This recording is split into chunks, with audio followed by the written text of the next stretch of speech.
Good morning, Raptor Freaks. Lexi Yachts here. It's Sunday morning, Sunday special report. And today I'm talking about veteran leadership and how it's still very valid and important to have in the NBA because, there needs to be guidance. It's weird, man. I know some people think, oh, we just all know it and know it already. You don't need to teach me and stuff like that. But that's not true. The things that happened in the NBA in the past were passing down the knowledge, passing down how to be a pro, passing down how to carry yourself, passing how you to be, live the lifestyle, passing down some of the secrets of the trade, passing down the camaraderie, the connection, the solidarity, the institution of being an NBA player and what that means and how you look at each other and all this kind of stuff. This all matters. In some ways, some young players that come into the NBA in the last 10 years don't respect any of that. And to me, that's annoying. I get it. Some people come in and they're hot shit. They've been told that they were so good for so long that they don't understand their real selves in the world. That's really they've been in a bubble and they've had just good positive people around them saying this and this and this about them. Sometimes these youngsters that are young players, they don't get any better because they only have yes men. They only have people that are just kissing their butt, and they may be kissing their butt for reasons that they just want to, be in their lifestyle, and they're not helping them. Having an older vet that can set you straight and tell you what's up to your face is good. In the recent Hello and Welcome podcast by AJ Lawson with William Liu and Alex Wong, he went over Markieff Morris for this. He was in Dallas with the Mavericks, and Markieff Morris was there. And well, we know a little bit about Markieff. Markieff's a very stern, ornery kind of guy. And well, he had some tough love for AJ Lawson when he played with him as a teammate. But AJ would say, you know what, this it was so valuable what Markieff Morris told me. This is the thing. Older players that have been in the league for a long time can teach younger players how to stick around.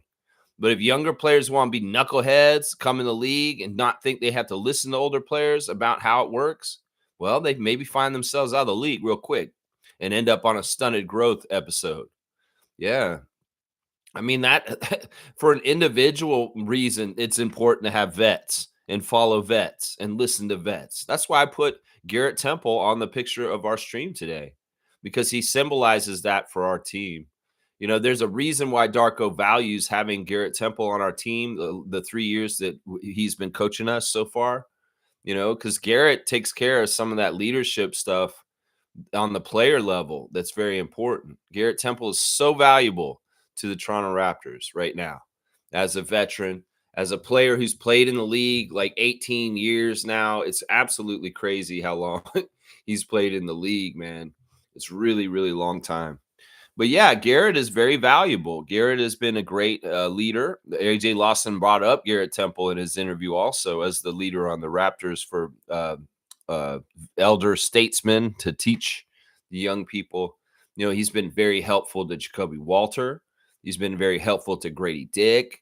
He's been very helpful to Jamal Shed and Jonathan Mobo and Jamison Battle and Ulrich Shamshay. And I'm sure he's going to be very helpful this year to Chucky Hepburn and Elijah Martin and Colin Murray Bowles.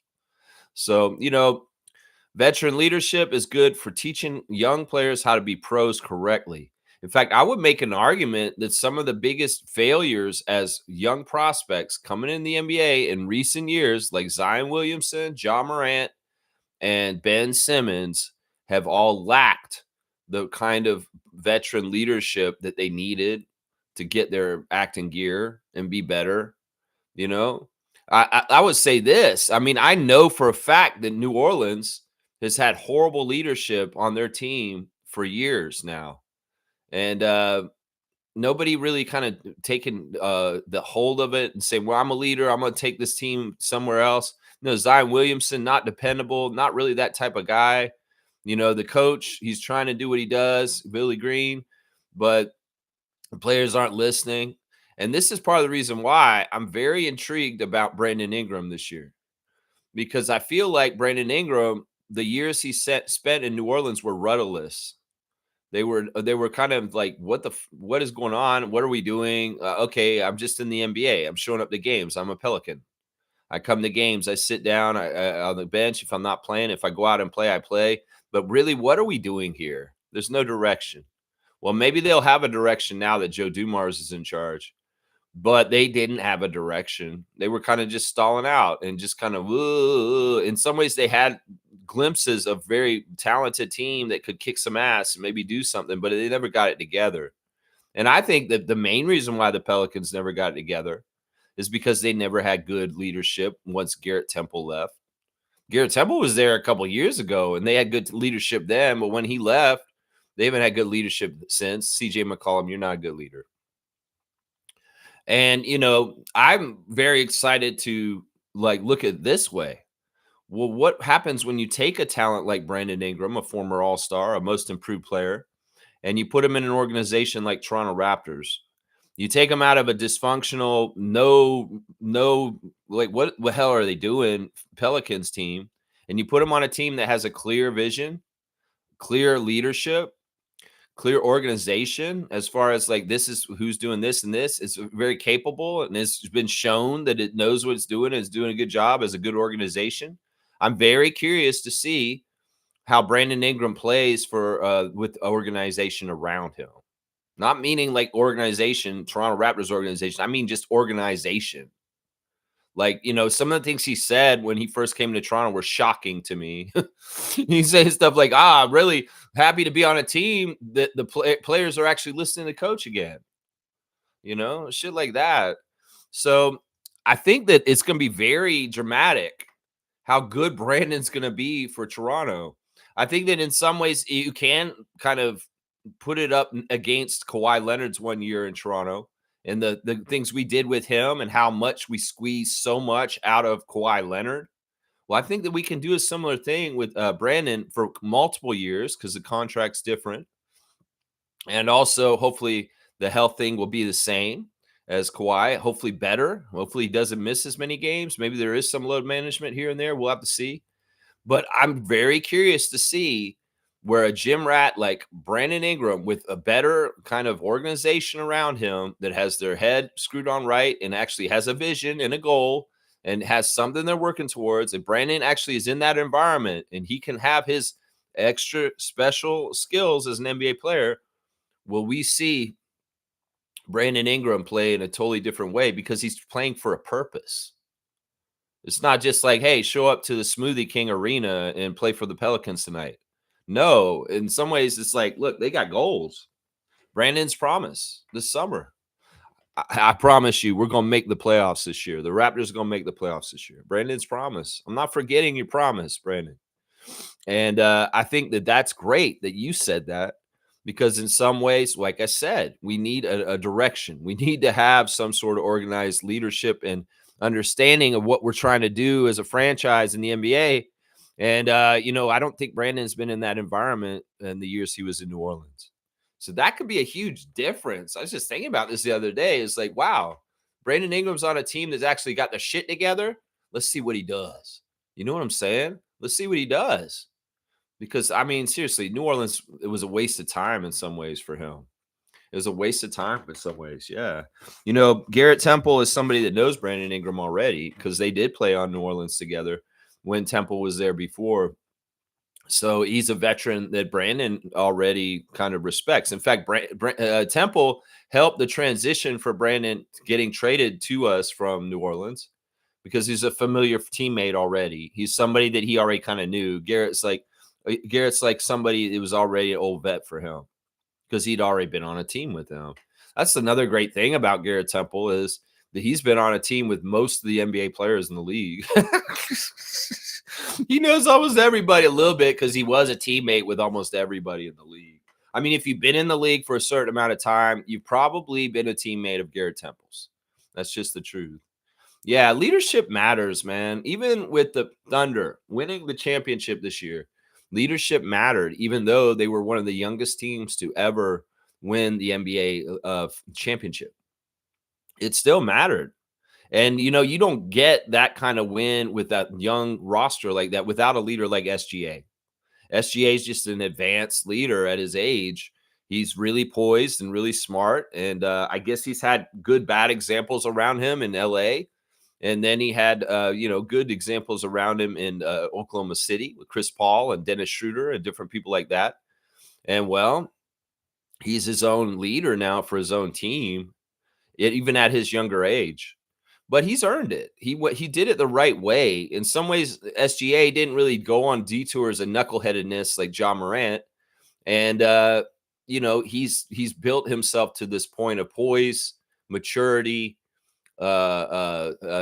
serene vision, and wisdom that most people his age cannot attain that early in their life.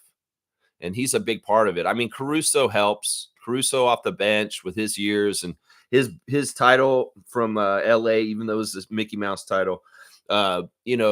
He was an important kind of leader on that team too. But yeah, leadership and veteran stuff matters. Another thing that about this whole subject that I want to talk about is seniority. Seniority matters. Everybody thinks, oh, just if you're a talented young player, you just come in the league and steal people's spots. You can if you're good enough. Sure, you can. Scotty Barnes got to start right away. People come in this league and they're the most talented player on their team right away as a rookie. That happens sometimes. That doesn't mean they're the best player on their team, though. They may be the most talented player on their team, but there's a lot of stuff up here and learning and knowledge that they have to learn from an elder player, a player that says, hello, this is the NBA. This is how we act. This is what we do. You can be the most talented player on your team and not be the best leader or the best player in reality because you're a knucklehead. Seriously, how many of the most talented players in the league are not the best players on their team because they have themselves getting in themselves way? I mean, Memphis is a good example. I keep bringing up John Morant. I keep bringing up Zion Williamson. These are guys that should be their best player on their teams, but they're not because they're absence, they're headache, they're injured, they're suspended, stuff like that. That's why you need veterans like Marcus Smart around to kind of tell John Morant to get his head out of his ass. You can be the most talented player on your team as soon as you show up day one, but that don't mean you should be getting all the accolades and being the leader and stuff. No, because you don't know what jack shit about the league.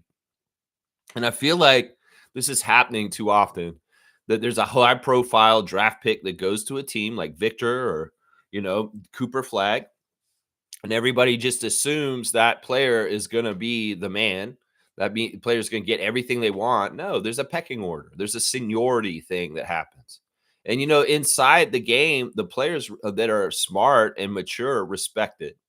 Jamal Shed, very respectful of taking the number 23 from Fred VanVleet and wearing it in a Raptors jersey. Very respectful of different things. And knowing that in the whole scheme of things, you got to get your time.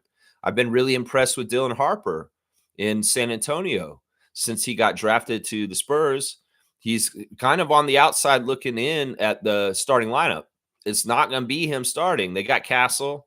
They got De'Aaron Fox. They got Vassell. They got different people that they're already kind of slated to start. What did Dylan Harper say?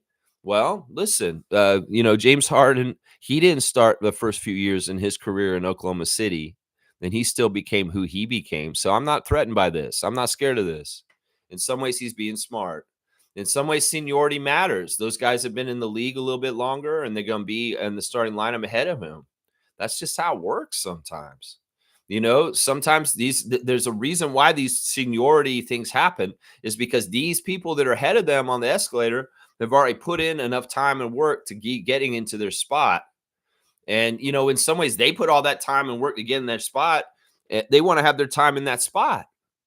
And if you're coming up after them and you just wipe them out of the way and you're going, oh no, rough shot right through you. And I'm going to get that spot, even though you've been in the league for 5 years already and you just work yourself to get this spot. That's what I'm saying, man. A lot of the young players, some of them will respect seniority. They'll be like, yeah, but this guy's been in the league longer.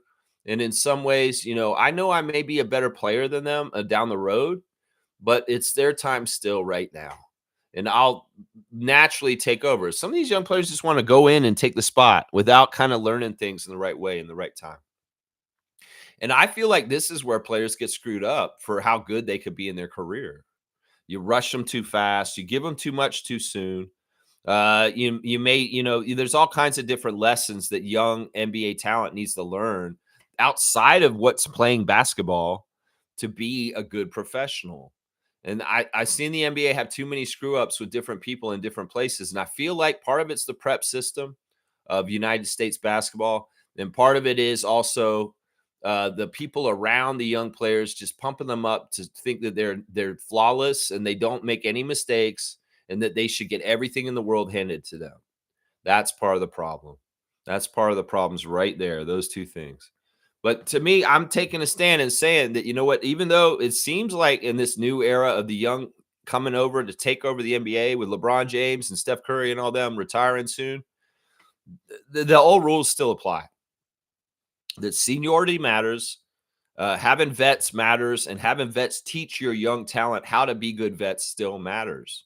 Because the teams that have disregarded that in the recent years that didn't have any vet leadership, well, they've fallen apart and been dumpster fires like Memphis and New Orleans have been.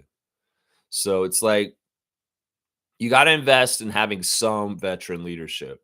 Now, it used to be like Vince Carter's team. Think about this. Vince Carter, when he played for the Raptors, he had so many vets around him. He had like 8 vets on his team. He had like Muggsy, Dell, Charles, Kevin, Antonio, D. Brown. I mean, he had so many vets. Chris Childs. He had so many vets. Vince had so many vets. It's like the opposite of what they're doing today. It's like they want a bunch of young players on your team, rookies that are paid less, that have a lot of talent, and are coming up, and you get gains from their growth. And then you'll have one veteran like Garrett Temple. But back in the day, it was flipped with Tracy and Vince. They were like the 2 young players on the whole team. That's it. And then everybody else was a vet of like 7 or 8, 9, 10 years of the league. Vince Carter would tell you right away, I couldn't have done anything I did in Toronto without the guidance of Charles Oakley, Dell Curry, Muggsy Bogues, Kevin Willis, Antonio, all those guys that I just named, that they made him look good. And the Raptors' early playoff success is not Vince Carter, guys, totally. Sure, he's the most talented leader and the franchise player, but the reason why we did well in the playoffs in 99, 2000, around then, 2001, was because of Oakley and people like that. And Vince would say that is like, he said that in interviews last year. He's like, look, I couldn't have been who I was during Vinsanity without the older guys on my team guiding me. Muggsy, Dell, Chris Childs. Yeah. Yeah. And so understand this, like even in the Vinsanity, that Vince was such the star and the central point, he was getting leadership from seniority around him. Even though he was obviously the franchise player, he was obviously the star, but he still respected on the down low the relationships with the veteran players on his team and their guidance, and that was essential. So yeah, this is something that I think is always going to be important. It's important in a lot of realms of the world, fields, your job at work, different places. I mean, in some ways, that's why they have seniority lists at certain places. Well, this person's worked here longer. They get first chance to pick which vacation week they want. That's just how it goes. I'm sorry. They've worked here for 10 years. You've worked here for 3.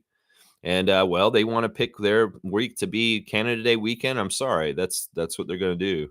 It's just how it is. Seniority. It does matter in some ways. I mean, because everybody gets their chance as they come up. And that's just how it is. So yeah, there's my spiel on the topic for today, the Sunday Report. Seniority and vets matter more than ever. In fact, they tried to go to a world of no vets in the NBA, and they got cautionary tales right away. The NBA did try to do this a couple years ago. They want to cut and got rid of all the vets. Very, very few vets in the league. All of a sudden, they're just gone, just out. And well, some of the teams were running without vets, and well, they found out. They can't do that, and they corrected back. And Memphis is one of those teams. They saw the John Morant debacle get out of case, and they were like, man, we need Derrick Rose. We need Marcus Smart. We need any of these older guys that can kind of come in here and talk to him because he respects them, that kind of stuff. So yeah. All right, let's see what y'all are saying in the chat. We'll do all the regular daily segments of the show, and hopefully everybody's having a great Sunday morning. Sunday Report. Yeah, Garrett Temple, seniority. Let's go. And today's Grandparents' Day. That's part of the reason why I chose this subject. Is that there's a tradition throughout the history of time of elders passing on their knowledge to young people, and that's something that's a very important thing. Indigenous people really value their elders because they glean so much experience from their experience over time, being older, and that's a very important part of indigenous culture, is the passing down of stories, values, culture, all kinds of stuff from elders.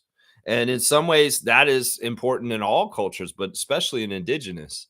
In some ways they would lose their culture without the elders passing it down, and they need to continue to do that. I know, as an Estonian person, that in some ways Estonian is a language that is not, in some ways is dying, and it sucks. But in some ways, it's like there's a strong initiative in the country of Estonia to speak Estonian and to keep that culture alive. And the elders teach and pass it down. That's the way it is. It's just how it's got to be. So in any kind of realm, especially if you're a newcomer or new at that realm, an amateur, you need to go and speak to people who've done it more and are more experienced to learn and know how to do it better. If you're doing it blind, you're learning for yourself, well, you're going to fail a lot and you're going to have to learn the hard way. But if you can go and get a mentor, somebody who's done a lot of that stuff already, you can really learn faster and be better. And that, in some ways, that isn't that the whole goal in the NBA, right? Is for your players to get better faster. You don't want to wait around for 2 years of Shade to try and get to this point and this point. What are you doing, Shade? Oh, you're not getting along? Where are you getting your game better, Shade? Well, he is getting his game better. But I'm just saying, would you want to wait around and just let Shade kind of be in Canada and just do his thing, but he's not getting any better? No, you want to see these guys get better. And they get better faster when there's somebody there to tell them how to get better faster. That's it right there. Yeah. Trevor J's words of wisdom. Let's see what we say. We all like to think we can control something, but reality, we do not control anything. One day, the real controller will handle us or expired exit. Grim. Yeah, I mean, I get it, man. The creator, in some ways, is the guy who, or the entity, I should say, that controls our time on this planet. In some ways, I mean, whether it's biologically or anything, it's the creator above is somebody who is, creating. And the story is some ways is like up to him or her or them. I, you know, yeah. I appreciate Trevor J's words of wisdom this morning, and I hope that the Commissioner of Fun is having a fun morning on a Sunday. That's right. Superfan Mo is in the house. Good to see Superfan Mo. Good morning, Rapid Freak crew. Great topic of discussion today, Lex.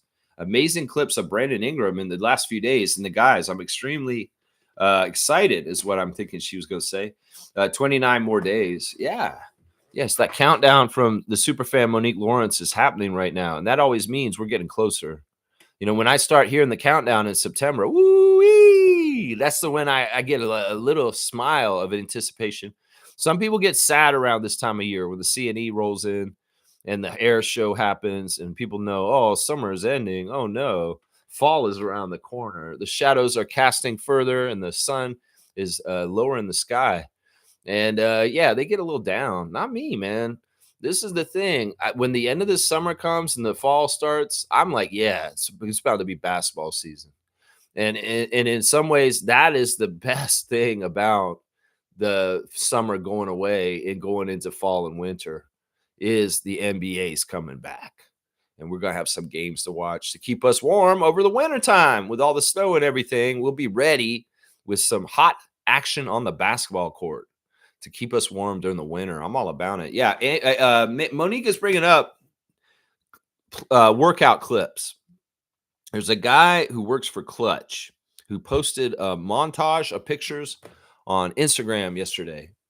And Brandon was figuring very prominently in most of those pictures. And it's very, very, very, very interesting.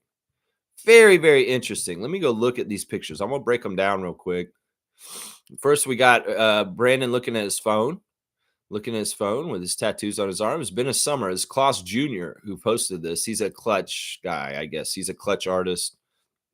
There's Brandon in Spain with the Raptors, smiling, looking like he's having a good time, getting experience, worldly experience out there. There he is working out. I guess that's Hansen Yang. I think he's playing Hansen Yang. I don't know if that's Hansen. Maybe not. He's smiling there and putting up shots, putting up more shots, smiling. On the beach, smiling. On his phone, looking at his phone. Bowling. I remember they kind of went bowling. I remember when the Raptors went bowling. Going down some stairs and dribbling the ball. And then, okay, here's a picture here of practice. And you know what? This is interesting. It looks like either Oshai or Scotty trying to block Brandon's shot. And there's Grady in the picture, too. You can see Grady's hair. So you kind of get scenes of the workouts with the Raptors and where they've been doing. There's Brandon in action against Oshai and Grady right there. So yeah, you love to see it. I mean, if they're putting in work and he's getting more and more accustomed to playing with his Raptors teammates, oh, you got to love it. There they are walking through Spain, and it looks like some of the Raptors they do this walk. They were walking around downtown in Spain and Madrid and stuff like that. But yeah, that post was really awesome. And there's another one too where you could see them playing Scotty and RJ and man, these guys. I like this because right now we're seeing more social media on Instagram that's showing multiple Raptors at the same place working together. And the other one was Remy. Remy had the clip I looked at had Scotty showed up at Remy. Scotty, Jakob, Emmanuel, Jonathan, and maybe even RJ was there too at Remy, Hollywood, Florida. And yeah, Gary Trent too, but he's on Milwaukee. But yeah, this is great. We're seeing more and more interaction between our players on our team playing and scrimmaging and practicing together more and more right now. And I love that. I love that so much. Seeing Grady and all them and all working out together already. It's getting me hyped, especially Brandon. Seeing Brandon mixing it up with those guys, knowing that they're trying to gel and build preseason chemistry for the season coming up with Brandon Ingram, who's been on our team now for over 6 months. And in some ways he has not played, but he's been learning it all. He's soaking it up. He's like I said, there's direction, there's organization. Darko has talked to him and said, this is what we envision for you, Brandon Ingram, as a part of the Toronto Raptors. This is what we want you to do. And right from the ground, hitting the ground running. Brandon Ingram had an idea of what the Raptors want him to do, and he could work towards it, even when he's hurt, even when he's just sitting there thinking about it in the beginning. Now he's trying to actually work it into what he's doing with practice with the other guys. I'm just saying there's direction, there's leadership, there's organization for Brandon. How much will that impact his quality and what he's doing? The Raptors are going to be a very talented starting five. There's going to be a lot of people that can do the same thing in the starting lineup. And in some ways, it's not going to be about their individual stats. It's going to be about winning. We just want to see W's. If Scotty doesn't score 10 points and they still win, we should be happy, guys. If Brandon Ingram is not almost a 30-point scorer, because we balancing it out and evening it out equally between a lot of the different players, like Grady off the bench, Jacoby this, the starters, Emmanuel this, it could be sometimes that Brandon Ingram is going to have games that he's not absolutely his best or necessarily needed to even play at his highest because other people are stepping up and doing that. I said this in the past about Raptors fans' expectations of the team and individual stats and what they should be doing for averages and stuff. Y'all need to stop doing this because the only stat that matters on a team game like basketball is the W. And all the stats that are acquired by the players to get to that W don't matter as long as the W comes. So I don't want anybody nitpicking RJ, Brandon, Scotty, Emmanuel, Grady, anybody for their individual stats this year and saying, well, man, this was a good game, but man, Scotty should have scored more or something like that. No, unless he shoots a high volume and he shoots like 8 of 30 or something. And I'm like, man, Scott, you shouldn't have shot so many shots. And so like, yeah, I'll say something about that. But if he doesn't shoot a lot of shots and he only scores like 7 or 8 points, but he has almost a triple double and the Raptors win, that's all like I care about. I'm not giving a shit about whether these guys average 25 or not. I'm not giving a shit about their stats. I only care about the W. And most Raptors fans should be like me. Seriously. If you're a stat person and you really give a shit about every little decimal point and stat for your players, man, just stop. Let it go. Let it go. It's a flow. It's a fluid thing. It's not a set thing. You can't just expect Scotty to get 20 points every game. It's not going to happen. I'm telling you right now. If you have that set rule for this, you're not going to be happy this year because honestly, that's not the way to watch basketball. Seriously. That's not the way to watch. Isaac's put me on blast with the starting five of Lex. I love it. I love it. James is here. Raptor Freak James. Good morning to you. Ingram is the bucket getter we need in the playoffs. Yeah, he's a solid scorer who can score against very tough defenses. He's a tough guy to guard. He's a tough guy to stop. And he's shown a clutch ability at times in his career already that I hope he can revitalize and use for us this year. You know, there's games that he played against us. The last couple games he played against us on New Orleans, he absolutely torched us. He destroyed the Raptors. Brandon Ingram going crazy, hitting like 6 threes, and it was scoring almost 40 points or something like that. So, yeah, you know, it's going to be very interesting to see Brandon in those roles, and hopefully it'll be very refreshing because, you know how you felt with Kawhi Leonard at the end of the game. Well, hopefully we'll have that feeling of confidence again. That's really kind of the biggest thing he can add to our team is a very, very confident feeling that in clutch, we have somebody who's going to execute or help us execute one way or another, whether it's him making the shot or passing it off because he's a distraction and they're drawing multiple defenders to him. And then all of a sudden he throws the ball across the court and Emmanuel Quickly's hitting a three. So, yeah. Brandon, we expect big things from you, especially with the game on the line and making decisions to help us win. And either with calling your own number 3 or calling somebody else's number because you're drawing the defense and you're kicking it to the open person. Yeah, I like that. I like that. Jesus saying, I just looked at some Ingram posts. Oh, yeah, he is locked in, smiling and in Raptors gear. Yeah. Oh, he's bought in. I mean, I think he was fully bought in right away. I think that Garrett helped. I think that, in some ways Darko helped a lot because Darko's personality and he's welcoming and, it's probably a totally different kind of feel than how he felt in LA or in New Orleans. Here in Toronto right away. Even with Masai being there in the beginning, that was probably really revitalizing to him, just interacting with Ujiri while he was still here. There's a lot about it that could be exciting for Brandon. The city of Toronto is exciting, and he does highly value the multiculturalism and the restaurants and the nightlife and the things about Toronto that are so unique in the NBA. He does value all that stuff, and that makes him happy right there. Fiercely saying, "Good morning, fam, and happy Sunday." Good morning to you, MJ.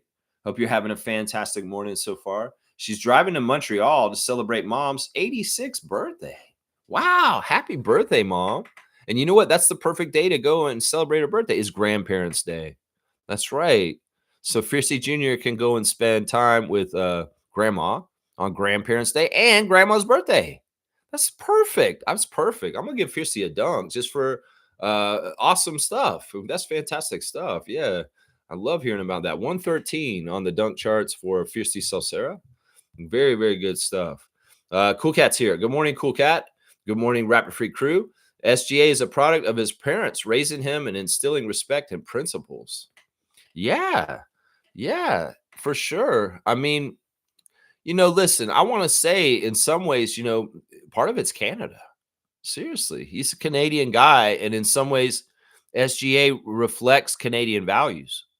In some ways, he's open-minded. He's loving of all. He's not discriminatory. He's somebody who's very classy and elegant, somebody who has a sense of style and a sense of, a sense of high standard. He has high standards. A lot of that stuff is shaped by his upbringing in Ontario and the different things and stuff like that. In some ways, she's exactly right. Her father, his father Vaughn, and other family members and people around him helped raise a good one, a good one, a guy who was very disciplined and very focused on his basketball to get to the point where he is today. Yeah. Yeah, and that's the elders. Once again, elders helped shape SGA to get to where he is. It's his family, his parents, his trainers, his coaches. Those people shaped him. That's right. That's right. Fiercely saying vet presence is very valuable. We saw it with Garrett Temple. He's extremely respected by the players. Yeah, and that moment last year where he hit the ground to get the loose ball, that was like some of the rookies have cited that moment in interviews since then. Jamal Shed, Jacoby Walter saying, "Yeah, you know what? When we saw Garrett get after it like that at his age and getting right on the floor, bumps and bruises and everything, we were like, man, we can't make any excuses about not playing hard. We need to get out there and get after it, just like 37-year-old Garrett Temple." Seriously, that's a veteran leadership right there. It's like, wow, he can still get out there and go at his age and how many years he's been in the league. Yeah, none of us should have excuses. We're all young and limber. And this man is doing the ice treatments and doing all these kind of things to stay a pro at 37. Come on, y'all. We need to do better. Garrett's doing so good at his age. And look at what we're doing. Come on, Jacoby. Let's go. Because these guys were probably thinking that. A lot of them said this. A lot of them said this. That's right. Monique is saying, "Go Georgia." That's right. Right now, I should go check on the game. The game may be over almost. Actually, EuroBasket 2025, the first round of the bracket, the second day of the first round is happening right now, and Georgia is playing France currently right now. The game is almost over. Let me just see what happened. Of course, there was an upset yesterday. Nikola Jokic and Serbia were eliminated by Finland and Lauri Markkanen, which is absolutely fantastic. It looks like it's very close. Holy crap, there's a minute to go, and Georgia is beating France by 4 points right now, 74-70.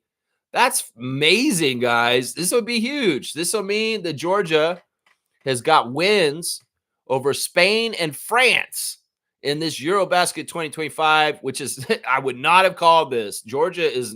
This is a weird thing, man. The old powers in France are kind of falling right now. Who's playing for France right now? They got Yabusele.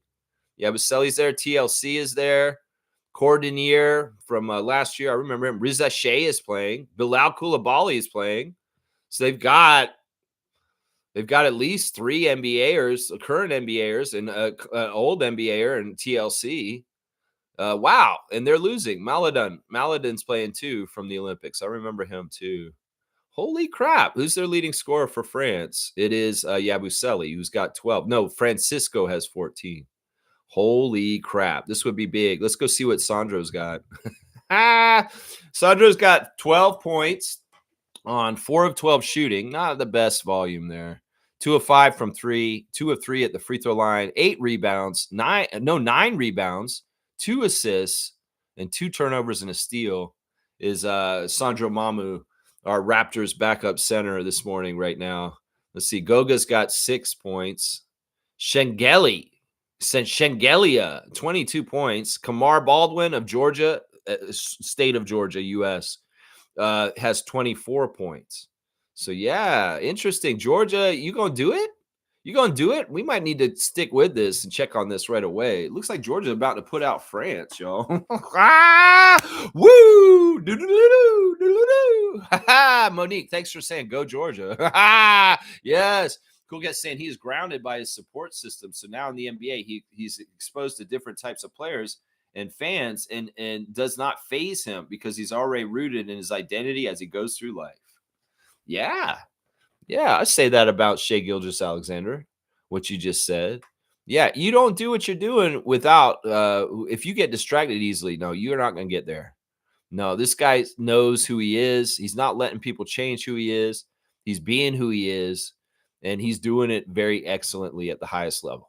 That's for sure. That's right. This is important. Confidence instilled by elders and vets and parents and mentors and teachers is important because especially if the elder is looking at you and saying, you got all the skills and the talent, be trusting in yourself. Trust in yourself. Sometimes you need somebody who's senior to tell you to trust in your instincts, and then you will more often, and you'll go in that direction. And I think that's he had leaders in his life when he was younger that told him, you know what, your instincts are pretty good, Shay. You should just go ahead and go with your heart on things because you seem like you understand in certain ways. Your instincts are right. Sometimes that's something you need to hear as a young person to feel confident in your decision making. And I bet you that was something very early on that SGA was, told by his father and other people that were important leaders to him. For sure. For sure. Fiercely saying, so happy Ingram is with us. Thanks you again, Bobby and Masai. That's right. Thank you, Masai. We love you, Masai. Masai forever. Masai Ujiri, a Raptors legend forever. Culture setter, the architect of our team and where we are now. He still is. It's the post-Masai era.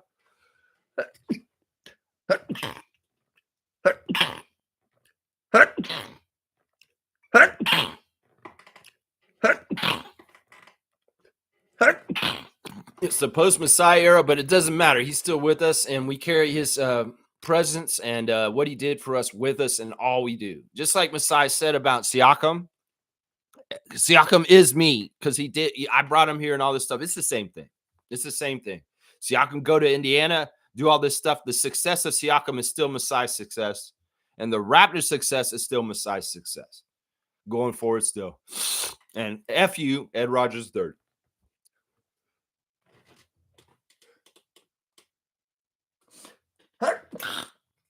Oh my gosh. I got a little sneezing fit there.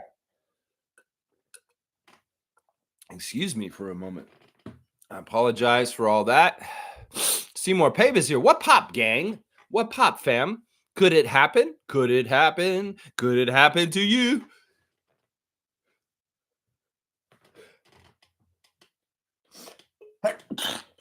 Could it happen to me? It could happen to any of us. Oh my gosh. All right. This is annoying. I apologize, guys. Oh, geez. I haven't had this happen in a while. Yeah. All right. Let's see. Could it happen? SGA back to the LAC. Paul George back to okay. All right. I got to do this. I'm just going to blow my nose, y'all, because this is still getting.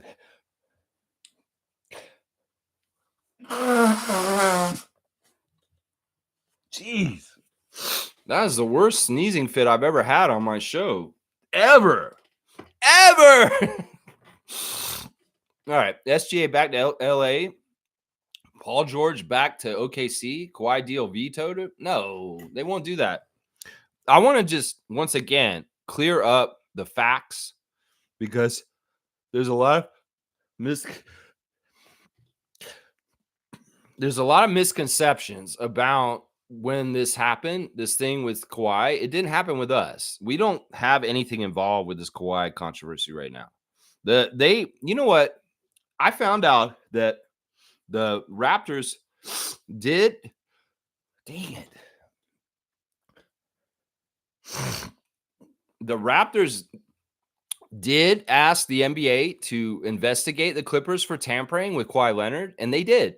They came and investigated it, and they cleared the Clippers of wrongdoing. Actually, they didn't clear them. They fined them. They fined Doc Rivers $50,000, and then they fined them again. So the Clippers were fined $100,000 collectively by the NBA for tampering with Kawhi Leonard with the Raptors. So they did get found guilty of tampering with Kawhi when he was on our team, and they fined them and they paid. Now, this is about a contract that was signed in 2021, 2 years after. This is about the contract that Kawhi signed, the second contract with the Clippers. So there's nothing we get from this. We're not involved. It's not something where Raptors fans should be thinking we are owed anything, because we're not. And we're not going to get anything from this. So what's going to happen is the Clippers will be punished, but none of the things that they get punished for will get gains for that. We will not get the positives of the punishment for the Clippers. That's because we're not involved technically in this. The stuff with us is all water on the bridge, long gone 6 years ago. The stuff with this now is after the fact. This is after. This had nothing to do with us. So yeah, we're not going to get nothing like that happening. That's right. As far as them switching everything back like that, no, I don't see that. That would hurt Oklahoma City more and help the Clippers more. So that doesn't make any sense. Like, it doesn't make any sense. Like, the Thunder, we say, no, we're good. You know what? Their punishment is already happening. They've got Kawhi. We don't need Kawhi. You guys, or Paul George or whatever, we don't care. Paul George is in Philly now anyway. So, Cool Cat saying, I remember SGA said his mom and dad kept him grounded. And his mom was laughing at him when he got his first child because he was so humbled. Hi, Mom, an Olympian athlete from Antigua, track and field. Yeah, I remember that she's an athlete herself. Yeah. Cool Cat saying, I see Lauri Markkanen showing out in FIBA. Come on, Utah, build around him properly. There you go. Yeah, I'm shocked. Like, seriously, the Serbian team had Nikola Jokic, Nikola Jovic, Milik,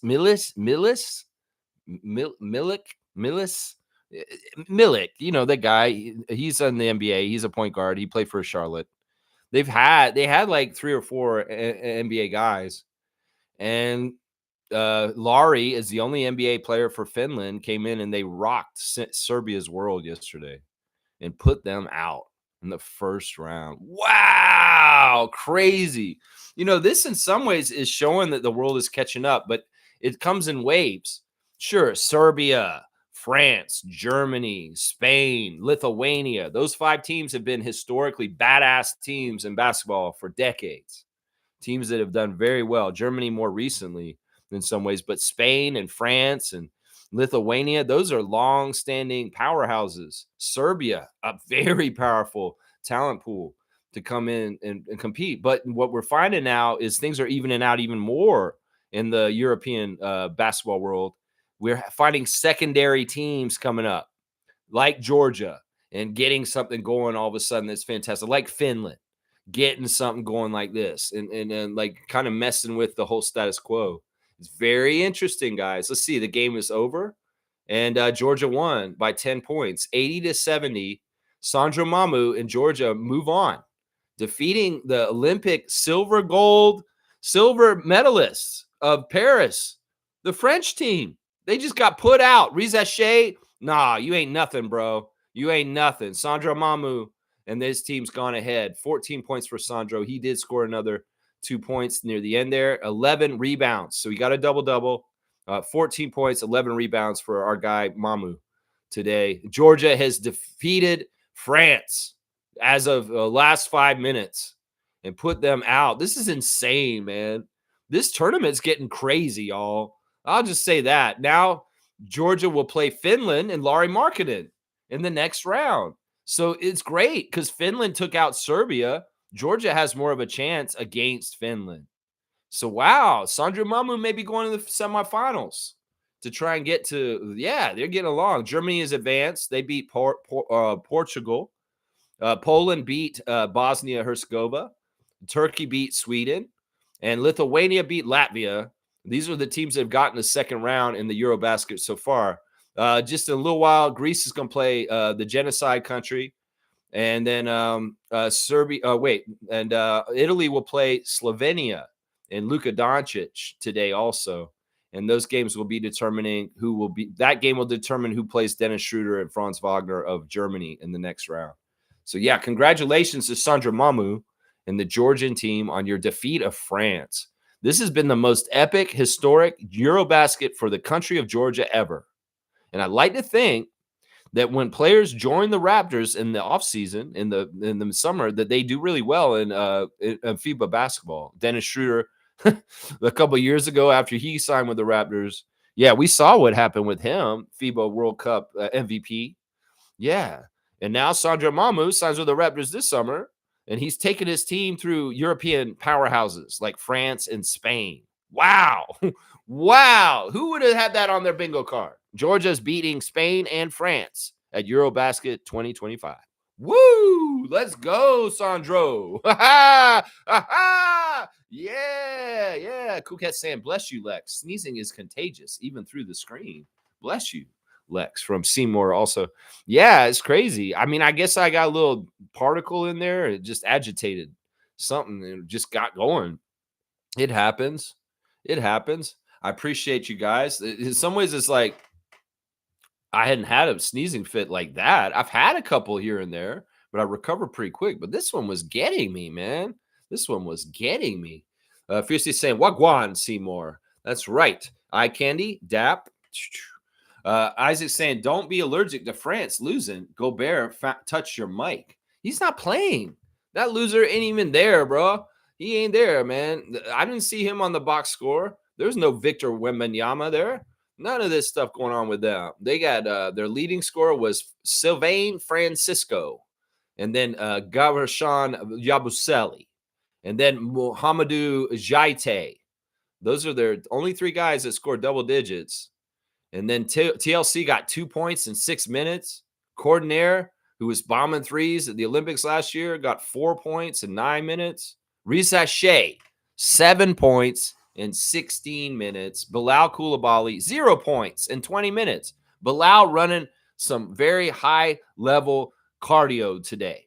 Good job, Koulibaly, running high level 20 minutes of cardio against Georgia today at Eurobasket 25. Good job, buddy. Either way, I love this outcome. Man, what? Did France even care about this? What's going on here, man? This is so weird, man. So weird. 10-point loss for France. Just happened. Wow. Seymour saying it's weird. We don't get anything out of this, but I'm not surprised. Well, it's because it's not really involving us. You know, it does. All right, this is the thing I will say. If there are any punishments, it's like karmic. You know what I'm saying? Like in some ways, everything about Kawhi going to LA Clippers has been karmic since. Everything about it, whether it's SGA, whether it's Paul George, whether it's the Raptors, whether it's Kawhi, you know, in some ways I would make the argument that, you know, even though the Clippers may have been more talented in some ways in the last few years, they've had less success than we have in some ways. Then people will say, what? They've been in the playoffs in different ways. Yeah, but what are they building sustainably going forward right now?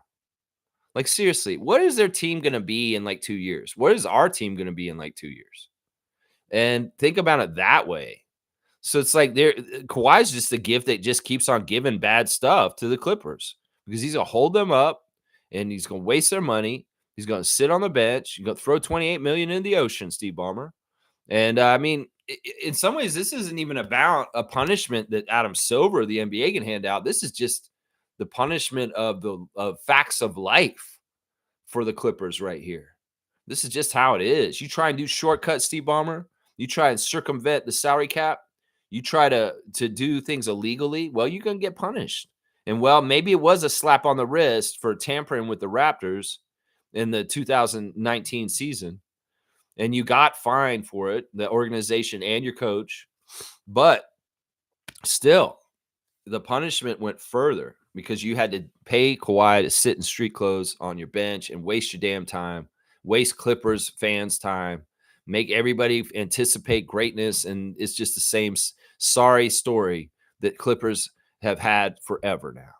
So it's like, look, it all gets worked out cosmically. It all gets worked out cosmically. But yeah, what do we get? Well, I don't know. Are we owed something? No. In some ways, live humbly and just say, you know what? We're good either way. We're going to go and make our own future without the help or any kind of this kind of stuff. And we don't need to bend the rules like Steve Ballmer with his cap circumvention and bullshit like that either. We're going to do it right. That's right. That's right. Fiercely saying, Lex, many blessings to you with all the sneezing. I noticed it's when you mentioned Masai's imprint on the current roster, it's a sign. Yeah. I don't know exactly what touched that off exactly. Maybe it was a sign for sure. Isaac saying we get DeMar back and call it even. What, DeMar? He's on Sacramento. This doesn't make any sense. You guys are weird. Weird, Isaac. You're weird, man. Mamu and Goga. Okay. Yeah, Mamu and Goga. Yeah, they beat France. Sorry, France. You maybe got a convoluted silver medal last year because all the Olympics was arranged last year. Yeah, USA has to win and France has to get second. That was the only thing they had for sure. Yeah, the third place could be variable, but they had to make sure USA was gold and silver went to the host country. Oh yeah, that was part of the deal. Paris wants to have the Olympics. Well, we want to at least get silver in the Olympics because we're the host country and we want to look good. We want to feel good. And it'll be look good for you guys and shoe distributors with Wemby and LeBron and all that kind of bullshit. Yeah, this is all for marketing. We'll set up the Olympics for this and this. Oh, we have to railroad some teams out of the way to get France there. Oh, yeah, we'll do that. We'll railroad Germany. We'll railroad Japan. We'll railroad Canada out of the way so that France can make the gold medal game against the United States. And then, you know what? Next year, let's see them lose in the first round of Eurobasket, being the truth of what they are. And some people say, well, they don't have all their good players, Lex. That's why they lost. You still lost to Georgia. Yeah. I'll just say that. I mean, seriously, I saw it last year the way the referees, the FIBA referees directed France to go to directly to the gold medal game. Go directly to. We're going to fudge all this crazy shit. Oh, Japan, you're going to hate us. We're going to screw you over so bad. You guys have done something amazing, gotten further than ever as a country, a crazy good, and we're going to screw you over against France and one of your highest points in your FIBA country career. Japan, yeah, Utah. Sorry, guys, you're screwed. You got screwed over. Yeah, Germany. Sorry, Dennis. No, the script here says France beats you guys. Oh, you're a better team. You're gonna beat them, Franz Wagner. No, you guys, you're gonna beat France. You probably would, but nah, we're in control. We're writing the storyline. France has to get to the gold medal game against the United States. The shoe companies want this. Adam Silver wants this. LeBron and Wemby want this because it's legend. It's like a farce. We got to write some storylines here.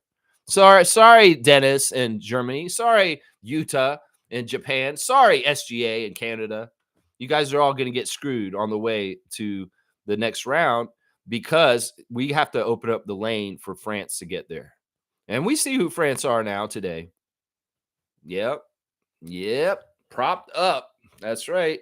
That's right. James is saying we got Kawhi at his peak. He's been on the decline since. Kind of glad we didn't resign him. Yeah. Yeah. We did get him on his peak year. His best absolute career year was in Toronto. The only year he was in Toronto. Kawhi Leonard's best year in the NBA was in Toronto. I don't think Spurs fans would argue that. They'd be the only ones that would try to argue with us. Clippers fans ain't going to argue that. No, for damn sure. Clippers fans ain't going to argue. Yeah, Raptors fan, you're right. You did get the best year out of Kawhi. We ain't got jack shit since. And Spurs fans are so surly. They'd be like, yeah, you guys got the best year out of him. You did. They're surly towards Kawhi. You know, they really do. Some people like in both. All right, this is on Raptors Reddit. Let's go look at this. There's somebody saying that like at some point said like, all right, they thought, all right, we put Vince Carter as a retired jersey here in Toronto. Well, maybe they might do Kawhi too. But now all the people that are thinking, oh, we retired Kawhi's jersey in Toronto, people are like, hell no now because of this tarnishment. Like this is kind of something that's kind of made people think like, yeah, we can't honor Kawhi at this point in any kind of way. I wasn't thinking we should anyway. But anybody who thought we should honor Kawhi in Canada, in Toronto, in any kind of way, like a jersey retirement or a statue, you're an idiot. We should not do that. And this current stuff is proving this. Seriously. This current stuff is proving this shit right now. You know, that's what I'm saying. That's right. James is saying he plays an average of 50 games per season. In some ways, that could work if the management of the load is managed right. But the Clippers aren't doing it right, obviously, because they're not getting the results in the playoffs that they're supposed to, like the Raptors did. You're not doing the load management right. You don't have Dr. Alex. You don't know how to do this shit.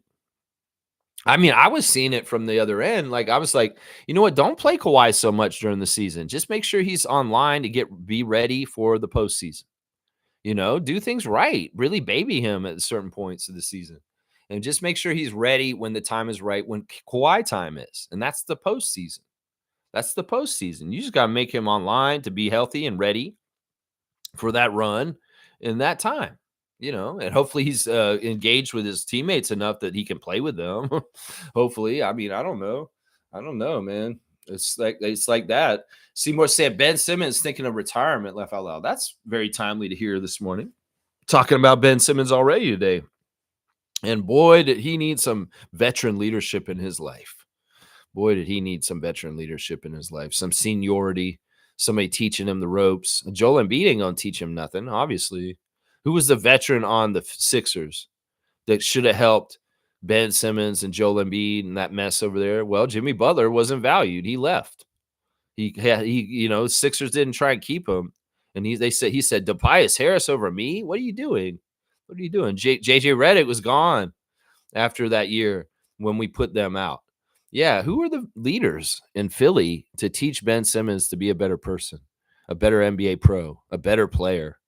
Who was that? Nobody was there. And that was a problem. Yeah, I think he should retire. Honestly, man, who are you kidding? You retired like 4 years ago. Who the fuck are you kidding, Ben Simmons?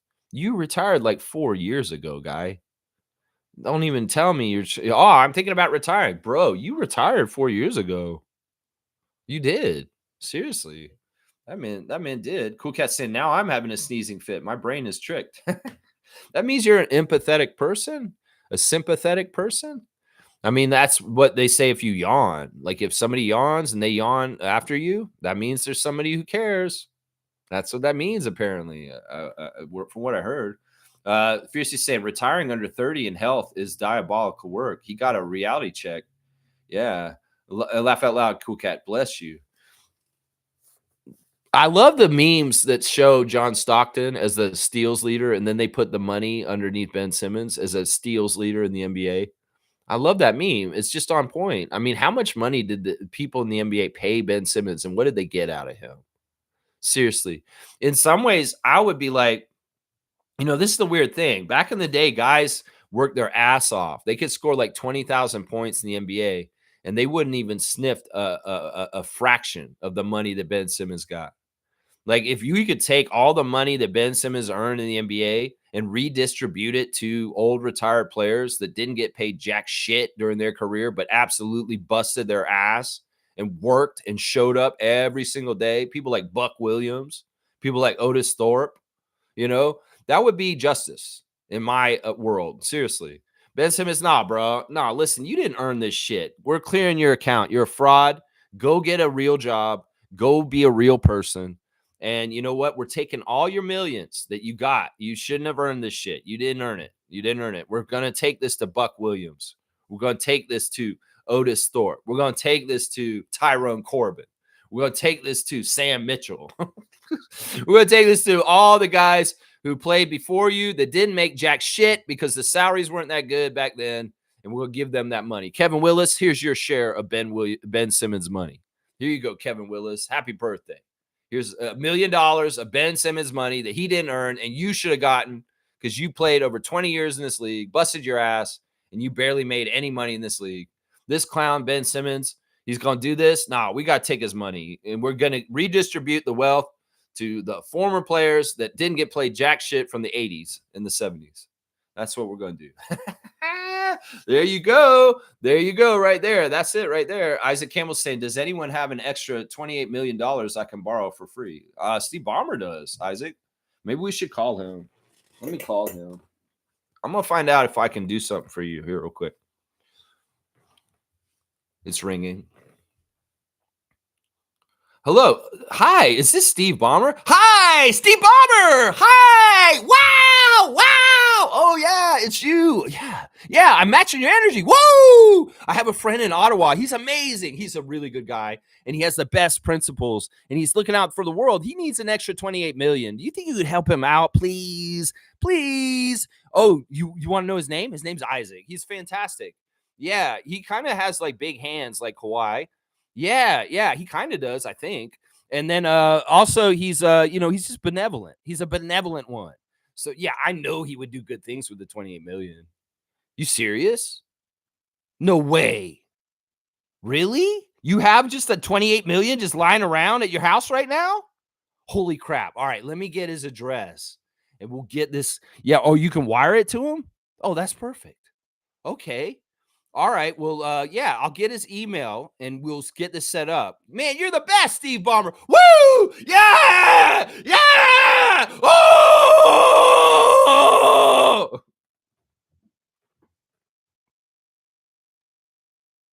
You got to match energy. That's a key to business, guys. You got to know that. Like, seriously, match the energy of what you're engaging in, whether it's a business meeting or a date. Match the energy. So I had to match the energy on that one. All right, Isaac, you're getting your 28 million from Steve Ballmer. It was very easy. I didn't even have to tell him I had a tree company. I didn't even have to do that. So you're getting it, man. That's awesome. We're going to reconvene after this. All right. You're going to get your money. Yeah. Yeah. Good job. Woo! Steve Ballmer. Ah! So stupid. It's so stupid. All right. Seymour saying Jimmy always calling people out first. The whole Timberwolves squad, then Tobias, then Highsmith in Miami, now possibly Kaminga. Wow, Jimmy. Wow. Yeah, that's what Ben Simmons needed. Ben Simmons needed more Jimmy Butler. If anything, y'all screwed up your management of your team because Jimmy Butler needed to be there to smack Ben Simmons upside the head, Philadelphia. I was like, that's why I was like, what the fuck? Why are you guys not keeping Jimmy Butler in Philadelphia? You guys are stupid. He's one of the most important players on your team.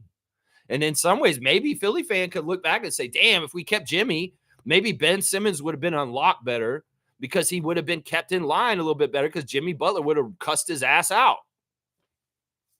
Who knows? We can only winders this. We'll never know because you guys are idiots in your front office in Philadelphia, Daryl Morey. That's right. You will never know if Jimmy Butler would have saved Ben Simmons' career. You'll never, ever know. So you need that tough love. You need that veteran love, that seniority. That guy is going to come in and give him the straight facts. Listen, Ben, I don't give a shit who the fuck you are. I'm Jimmy Butler. I'm going to tell you who the fuck you are. I told the whole entire Minnesota Timberwolves who they are, including Cat. So I'm going to tell you who the fuck you are, you Arthur-looking piece of shit wearing your colorful gear on the sidelines. You need to fucking come to practice. You need to work harder. That's right. That's right. Kyle Lowry came there late. He didn't come there in time to yell at Ben Simmons. Coolcat saying Ben Simmons really made a mess of his NBA career. Such an opportunity, take it for granted. Yeah, idiot. Absolute dumbass. I never believed in him, honestly. I never did. I saw right through him right away. I was like, who the fuck is this guy? This guy ain't this and this and this. And he proved me exactly right. I hate it because in some ways, Scotty loves Ben Simmons. It's so weird, man. After his rookie year on Twitch, Scotty was talking about Ben Simmons. And I think part of the reason why he likes Ben is because of Montverde, is that Ben Simmons is a Montverde high school guy. And Scotty likes to protect his Montverde guys. If you're Montverde, he's very much for you. And that's great for RJ. That's great for RJ. But yeah, he would protect Ben Simmons. He's like, I don't know why everybody says all this stuff about Ben Simmons. He's nice. He's nice, Raptors freak. He's good, man. He's got a good game, man. Why is everybody cracking on Ben Simmons? I'm like, I don't know, Scott. I didn't want to set Scotty straight in the chat at that time, but I was right. And Scotty wasn't. Seriously, Ben Simmons is a chump. Scotty, don't ever look up to Ben Simmons ever again. Seriously. Seriously, don't ever look up to him again. That's right. He made a mess of his career. That's for damn sure. He didn't have enough guidance. He had too many people telling his shit don't stink, probably. That's right. Seymour saying, who had the worst of the process, Fultz or Simmons? You know, in some ways, look, Markelle didn't waste Philly's time like Simmons did. Simmons really hung around and really kind of like epitomized a waste on their team for a while. Sixers fans hated him because of him just sitting out. Remember, we got to remember Ben Simmons was doing this thing, and I'm not going to poo-poo it, and I'll say he had mental issues. He had some issues that were going on psychologically, and I'm not trying to make fun of them. And in some ways, this is real shit, and people shouldn't be like, oh, that's all in your head. But in some ways, it's like, look, he had issues, whatever the reasons were, but he wasn't showing up on the court. And Sixers fans felt jerked around. They felt jerked around. They're like, why isn't this guy playing? He's just sitting there collecting checks, and he's not hurt. He's having mental issues. That really pissed off Philly fans. I think that if you ask them, Ben Simmons pissed them off way more than Markelle Fultz. Markelle Fultz was, didn't fit with their team and had to get traded, and he's blossomed a bit more in Orlando since.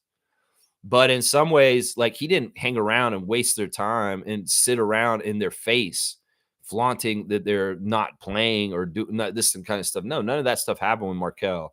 So the angst against him or, that kind of thing.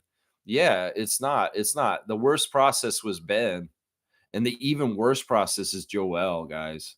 Seriously. Joel's the biggest flirt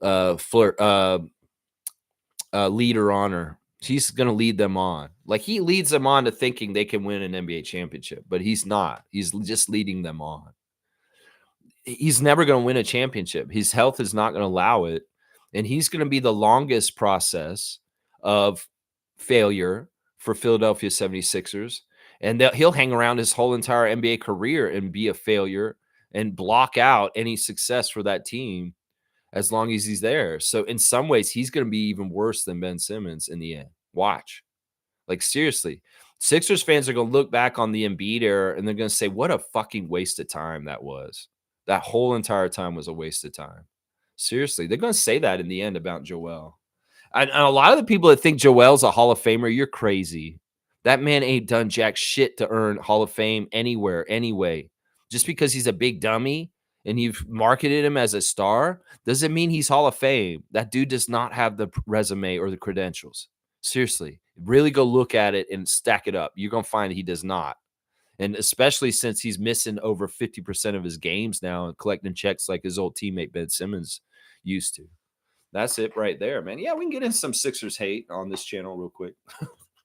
Yeah, we can. That's right. That's right. Fiercely saying Simmons got around 200 million ridiculous trash. Yeah. It's like people like Steve Ballmer throwing money away to people like this. That's what I'm saying. NBA players and contracts are investments. You want to get return on your investment. Well, there's a lot of jabronis giving money on these people, guarantee money that's not getting no return on their investments because these jabronis are basically stealing money from them without a mask. Ben Simmons. Yep. Fiercey's laughing. That's right. James is saying 28 million is pocket change. The dude has 153 billion. That's right. That's why he could give Isaac Campbell 28 million over the phone just now. That's right. Isaac, I hope to see good things happening with you and your policies of that money and how you met it out from Ottawa. That's right. There's a new power player in politics in Canada, and his name is Isaac Campbell, the benevolent one. That's right. Maybe he shows up and he just starts dropping funds on different people that need it so bad right now. So I know Isaac would direct $28 million in the right way around Canada in the right ways to help the right people in the right places. Oh, yeah. The benevolent one knows benevolence. That's right. That is right. Yeah. Isaac, look at that. He's got his emoticon parade for it. He's like so happy that I called Steve Ballmer is what he's saying. I can speak emoticon. So I'm going to read the language of the emoticon people right now. And Isaac's got me on the phone with money on my tongue. And the money's flying from Los Angeles to Ottawa. There's arcade coins and bags like Uncle Scrooge has. And the money signs, all the money in the world. There's all kinds of money. There's even Canadian money. There's a $10 bill. It's purple. And there's the hands, like give it, give. Okay, Oprah, car for you. Yeah. And then there's an old man. That's Steve Ballmer. I can tell that's Steve Ballmer. And then there's American Eagle, and France, for some reason, is involved in this. France is involved, and they lost. I think that's what it is. Okay, Isaac, interesting conversation in the emoticon language there. Very interesting. Seymour saying Ballmer going to poke someone's eye out with his outburst celebrations. That's what I'm saying, man. That's the secret to success. You don't have to read The Art of the Deal by Fuckface, who's in the White House. You don't need to read Jack Donaghy's strategies from 30 Rock. You got to match the energy of the person you're talking to. It's a great kind of negotiation ploy. So, yeah, I had to match the energy of Steve Ballmer when I called him. Of course, that was important. Fiercely said Isaac needs to open a plant company with a fake name, of course. Yeah. No. Listen, no, he has no aspiration to do that. And in some ways, Isaac's not a sham man. He's not a carpetbagger. No, he's going to be all on the up and up. Like, seriously, I could see Isaac being like a Darko and giving a huge amount of money to sick kids hospital, stuff like that. That's what he's gonna do, man. He's gonna do this responsibly. He's no shim sham, man. No, he's not gonna do no fake ass company called Aspiration. No, he don't need to do that. He's actually gonna use that money. That's right. That's right. Seymour's saying this. Yo, Scotty is online beefing people plating 2K26 laugh out loud cash. Couldn't believe it. Was Scotty on the mic. It was hilarious. Scotty calling out Celtics fans. Awesome. SB4. Yeah, he does this. I mean, this has been the pattern since Scotty's been on Twitch with Raptors fans since his rookie year. Scotty's poor. Scotty needs your money. They come in and they say, why do you need ads, Scotty, on your Twitch? You're making millions of dollars in the NBA. He's like, bro, I'm not making millions of dollars in the NBA. I'm broke. I ain't got no money at all. I need your money for subs. This is shit he always says to people on his stream. Is like, he's like, yeah, guys, you don't understand. I ain't got no money. Like, I believed him in the beginning. Like, after the rookie year, that first summer, I don't believe him now, but he did that shit the other day too. He did it again, like 5 years in his career, right? And like, I'm like, Scotty, come on, man, that don't work no more. We know you make 300 billion or something like that shit. Seriously. So he'll put those ads on. Yeah, Lloyd in some ways sometimes activates the ads, and there'll be like 3 or 4 or 5 of them real quick in a row. Nah, Scotty, as he said, he's still getting out of the mud. He's been trying to get it out of the mud since his young days in Palm Beach, and he's still on that kind of hustle. So in some ways, Scotty is money pitching like he always has since he was a little kid, since he had to survive. And even though he's got the success, even though he's got the contract, he's still thinking about this. He's still got this in his personality. It's hilarious. He has such deniability. Somebody comes in here and says, Scotty, why are you making me sub up and pay you money to watch your channel and not have to watch ads? Bro, just subscribe and pay. Just shut up. Just do it. You know? It's like, why do you need my money, Scott? And I mean, these people have good, valid concerns, but it's like Scotty's giving us access to him. He doesn't have to do that, you know? So in some ways, just pay the sub so that, you know, you support him and what he's trying to do. Now, I haven't subbed up to him this year because he's not coming on enough. I think he came on 3 times this summer. I saw 2 out of the 3 times. And, you know, I'm not going to pay him the monthly subscription if he's not going to be regularly on Twitch all the time. So I'll watch the ads right now. In some ways, it's no big deal. But yeah, it's kind of annoying, man. It's kind of annoying. You know, the other thing is like they talk about VC and stuff like that. You know, you got to understand people are coming into Sky's Twitch stream and asking him, will you buy me a new PlayStation 5 so I can play with you? Will you give me a bunch of VC? I want to trick out my character in the game. Yeah, these people coming at him with all kinds of crazy requests. Will you say happy birthday to my girlfriend? Stuff like that. You know, he used to do that in the beginning when it was all new in Twitch. That's how I got him to say happy birthday to Adriana on her birthday. Very, very early on in Scotty's Twitch career, I said, hey, Scotty, can you say happy birthday to Adriana? It's her birthday. And he said, happy birthday, Adriana. And we got that clip still. And I love that clip. Adriana's got it on her Facebook page still to this day. If you guys want to see if Scotty Barnes saying happy birthday, Adriana, it's a beautiful thing, man. It's beautiful. Adriana is such a beautiful person. And having Scotty have a birthday wish for her recorded forever, that's amazing, man. That was an awesome day. You guys were there in the chat. I think Isaac and Fiercey were there. Some of y'all saw it. But yeah, you know, Scotty won't do that anymore. People come in and they ask him all the time, hey, will you shout out King and Vaughn? You shout out, shout out this guy. You shout out my friend, Joey in Mississauga. No. He's not reading that shit or doing any of those requests anymore. But he did in the beginning for a sec. He did. He doesn't do it no more. That's right. No more. That's right. He's beefing people all the time. People be beefing him. People come in all the time and say, Scotty, why aren't you at OVO Center? Why are you on your video game? What are you doing, man? You know? Some people come in there and say, Scotty, you should just stick to real life. You're horrible at the video game. Seriously, it's like, and it's kind of true. It's like, Scotty, you don't need to play the simulation. You are the simulation. You're the real thing. You could go out there and character build your own build for 2K26, the NBA season for real, not the video game. But he still likes doing it. He still likes goofing around in there. He still likes the interface. He still likes discovering and exploring the new facets of the game every year when it comes out, the 2K. So it's like, let Scott have his joy. Even though he's a better real player than a 2K player. He's definitely that. Seriously, seriously, I will not say that Scotty's a better 2K player than he is in real life. He's a better basketball player in real life in the NBA than what he does on that video game. That's just the damn truth. It's just the truth right there. That's right. Fiercely saying Sixers collecting processes. Yeah. I like this kind of stuff. They're a processing plant, processing garbage. That's right. Nick Nurse. Yeah. You process it. You're in a processing plant now. That's right. It smells there, doesn't it? It smells in that processing plant. That's right. Fiercely saying next ones are Nick Nurse and Daryl Morey. Yeah. Two birds of a feather. They deserve each other. That's the other thing, man. Steve Ballmer deserved Kawhi Leonard, and Kawhi Leonard deserved Steve Ballmer. Well, Nick Nurse deserved Daryl Morey, and Daryl Morey deserved Nick Nurse. That's just how it goes, man. Seriously, Alvin Williams talks about the basketball gods on our Raptors broadcast. He means it. That stuff is real. And it's not just a funny bounce or a missed free throw on a technical. It can also be a boneheaded move with Uncle Dennis to LA from Toronto. Yeah. Yeah. Basketball gods will work things out.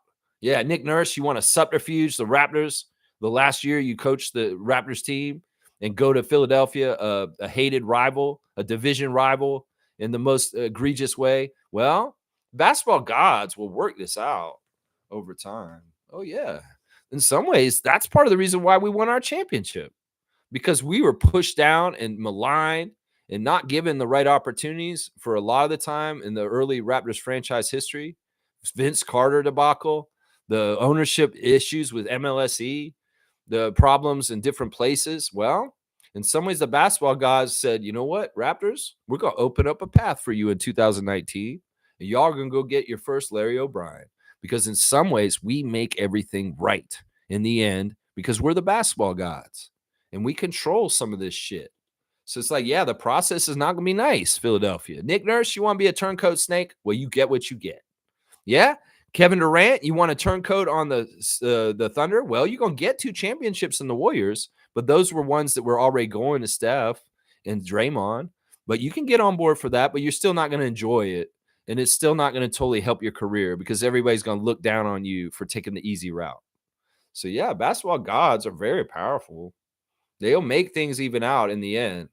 And that's what I'm saying. The hardships that we've gone through in the last 6 years since the 2019 championship are setting us up for the basketball gods to set us up again. Seriously. No other NBA team had to do what the Raptors did the year we went to Tampa. No other team had a finals MVP leave their team after they won the championship that summer.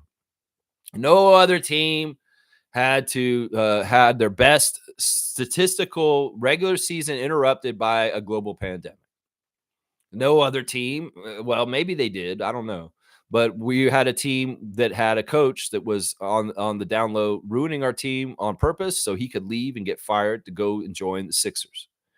These are things that will give you a balance with the basketball gods. Let's just put it that way, a positive balance that needs to be evened out.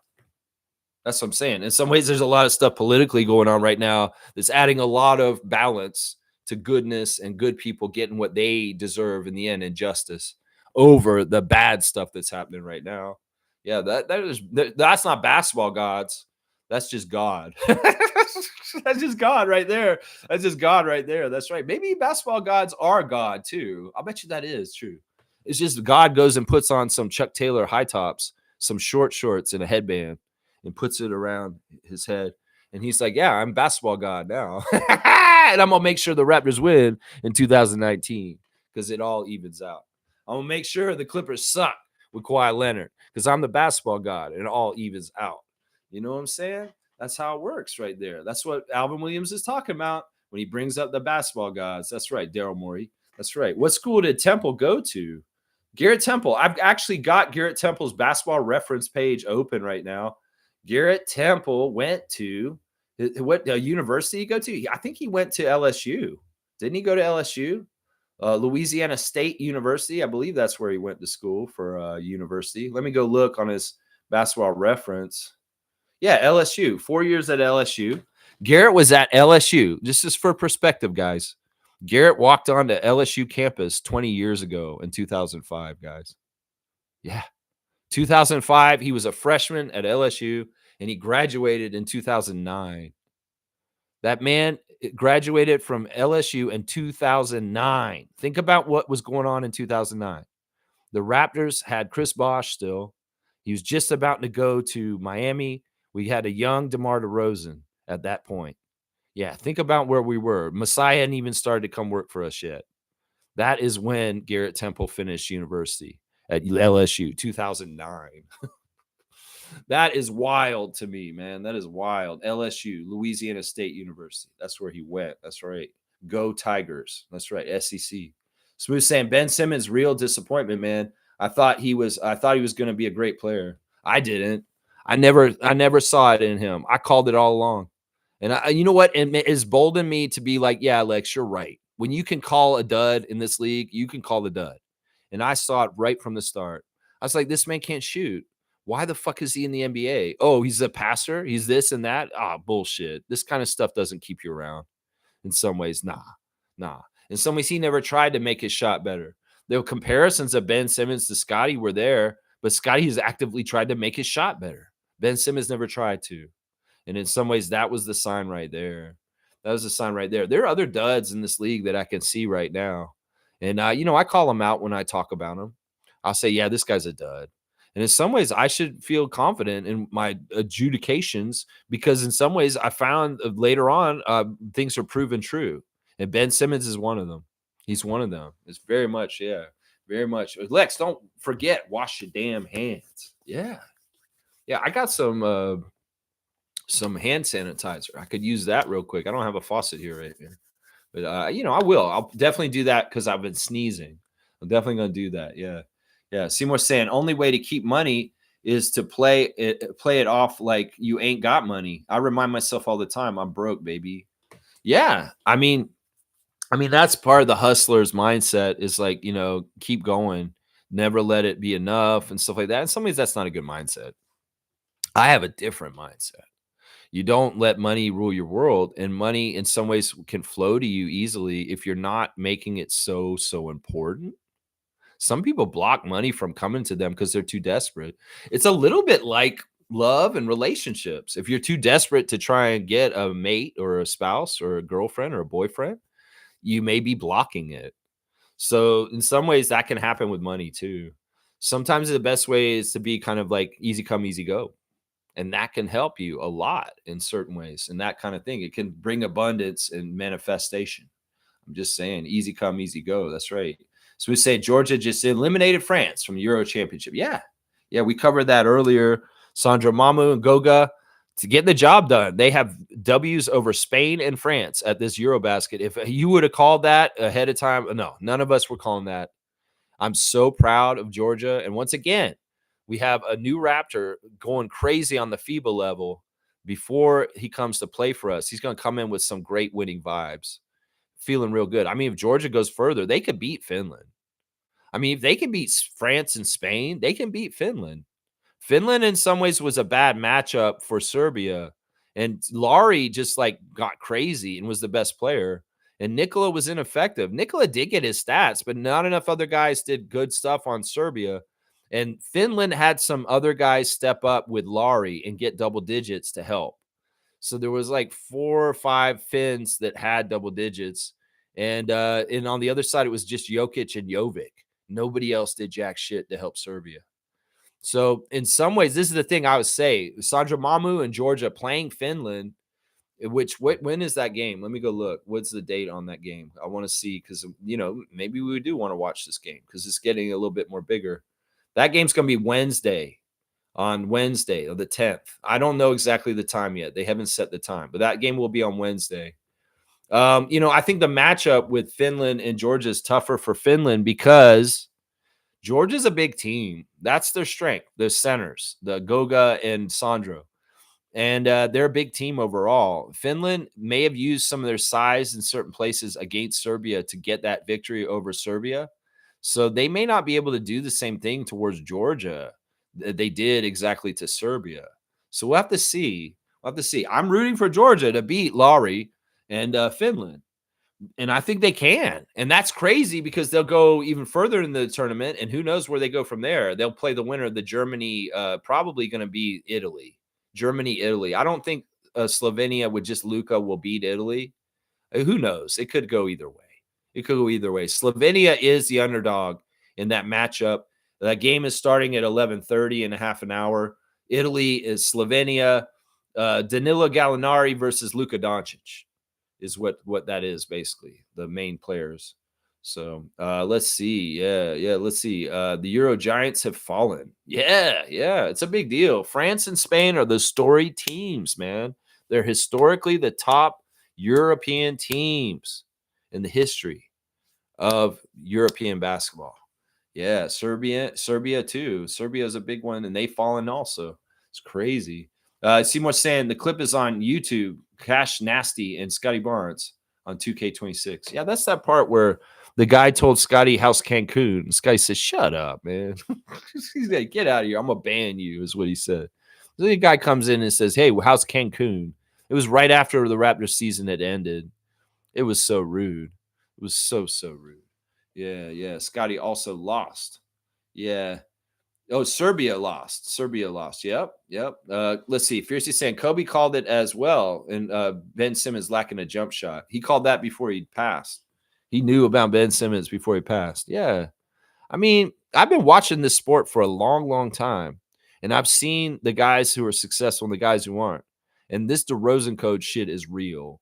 Seriously. DeMar DeRozan comes back every year with a new trick in his bag.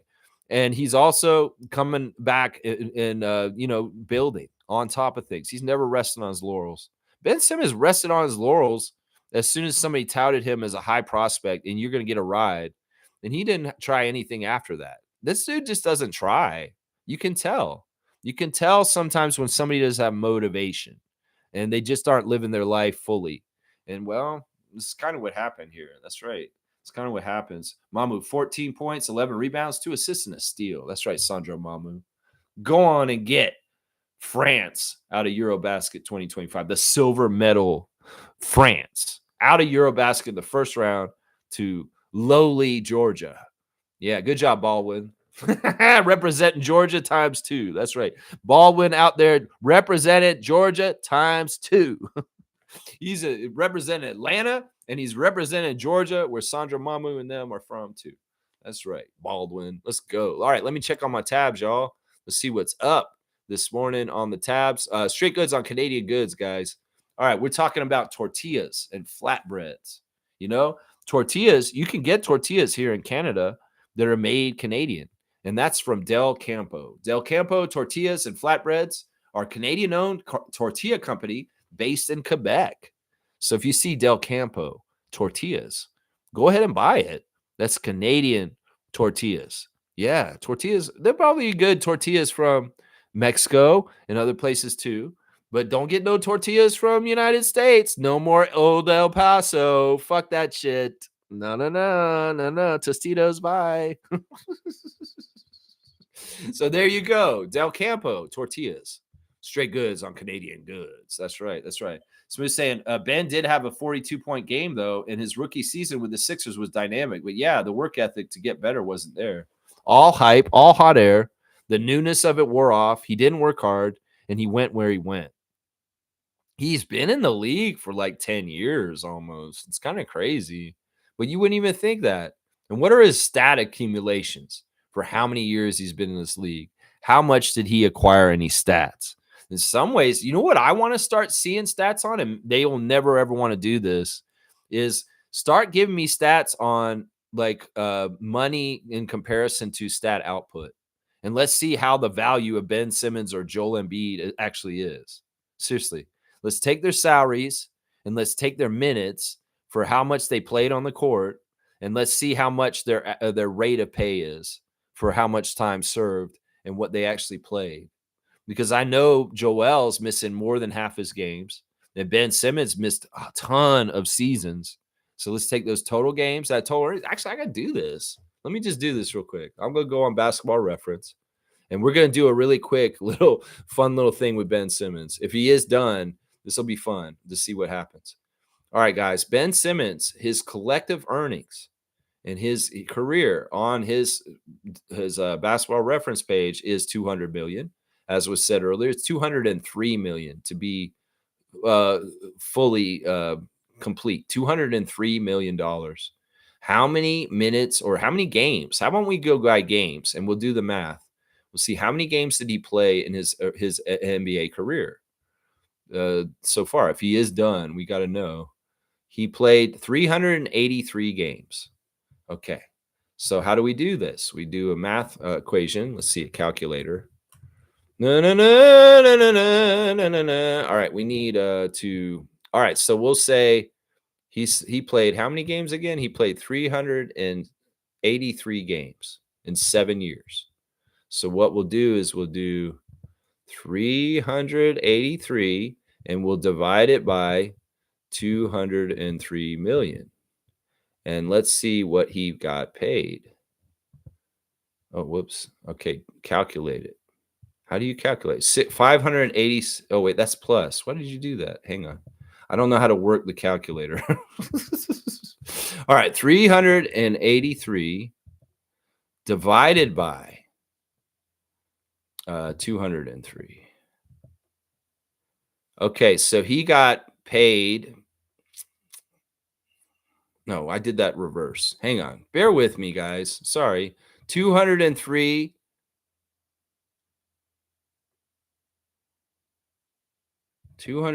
divided by 383. That's what I need to do. Okay. So he got paid $500,000 for every game he played.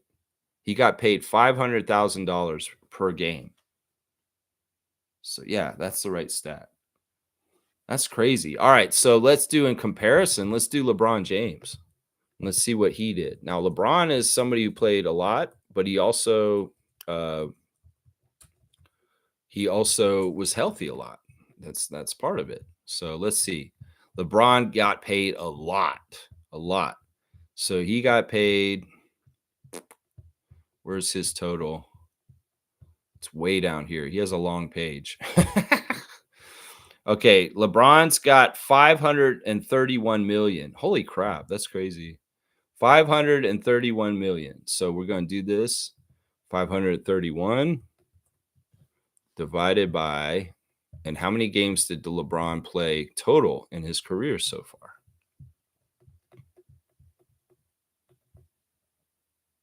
He's played 1,562 games.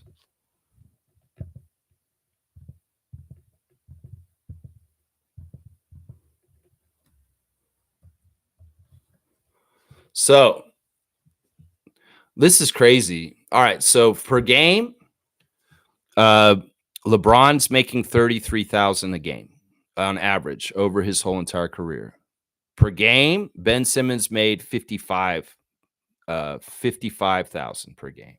So he made like 22 million per game more than LeBron over his career on average for what he played and did. That's crazy, man. That is crazy. That is so crazy. Yeah, Ben Simmons, he had a good rookie year. He got rookie of the year, right? Or some bullshit like that. Yeah, that was stupid. That was just like Michael Carter. These guys shouldn't have been winning rookies of the years. Let's see.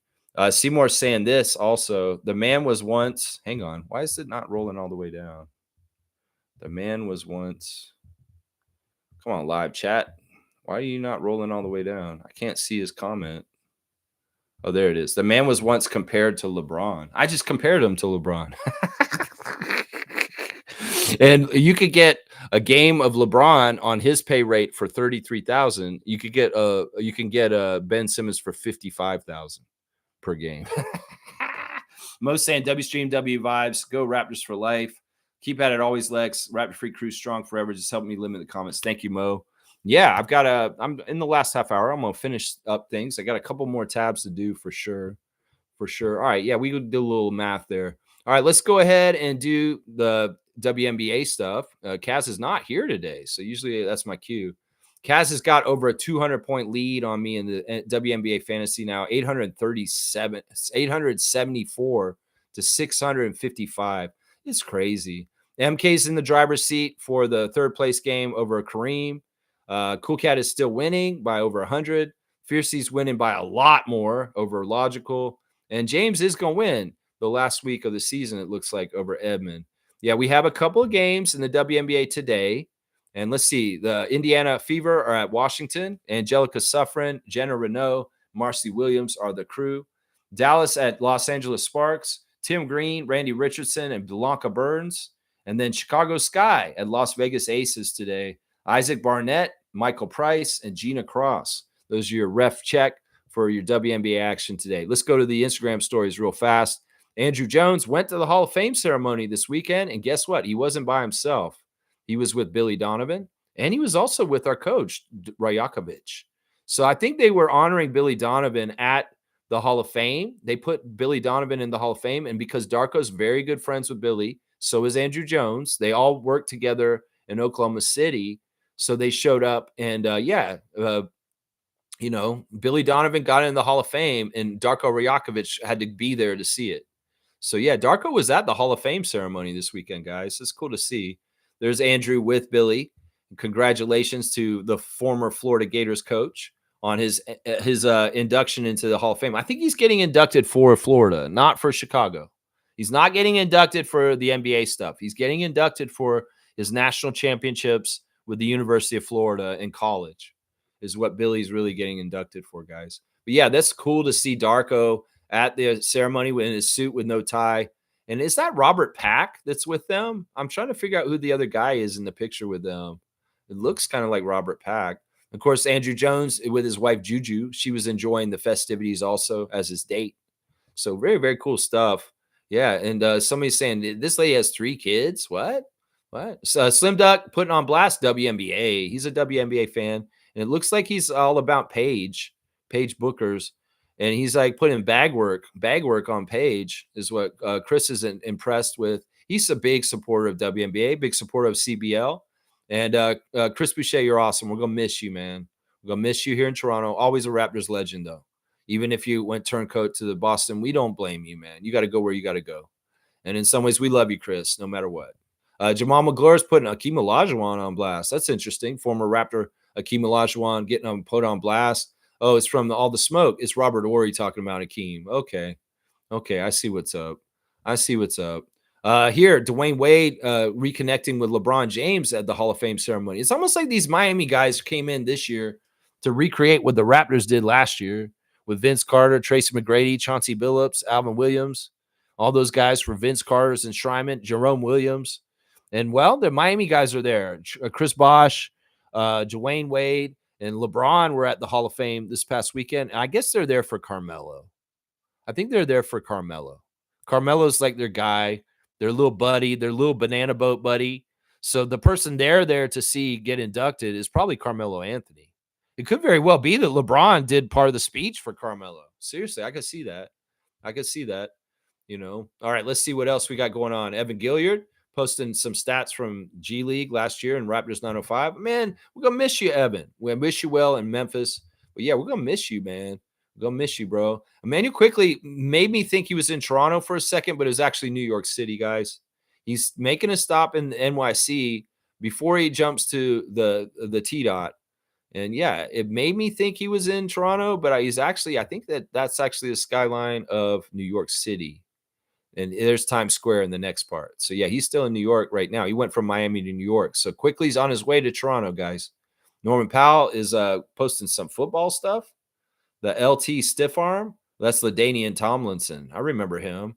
He was an amazing running back in the NFL. Very, very cool. SGA's putting in work in the lab. He's on the court putting in work. And he's got a whole bunch of clips of different people wearing his butter shoes in different places. It's like artistic pictures of the butter shoes. There's Nickel wearing them, walking around in them. SGA wearing them in different places. Different friends of his wearing them. People hanging on the rim wearing them. All kinds of different fashion statements with the butter shoes. It's all about the SGA butter shoes, man. That shit is butter.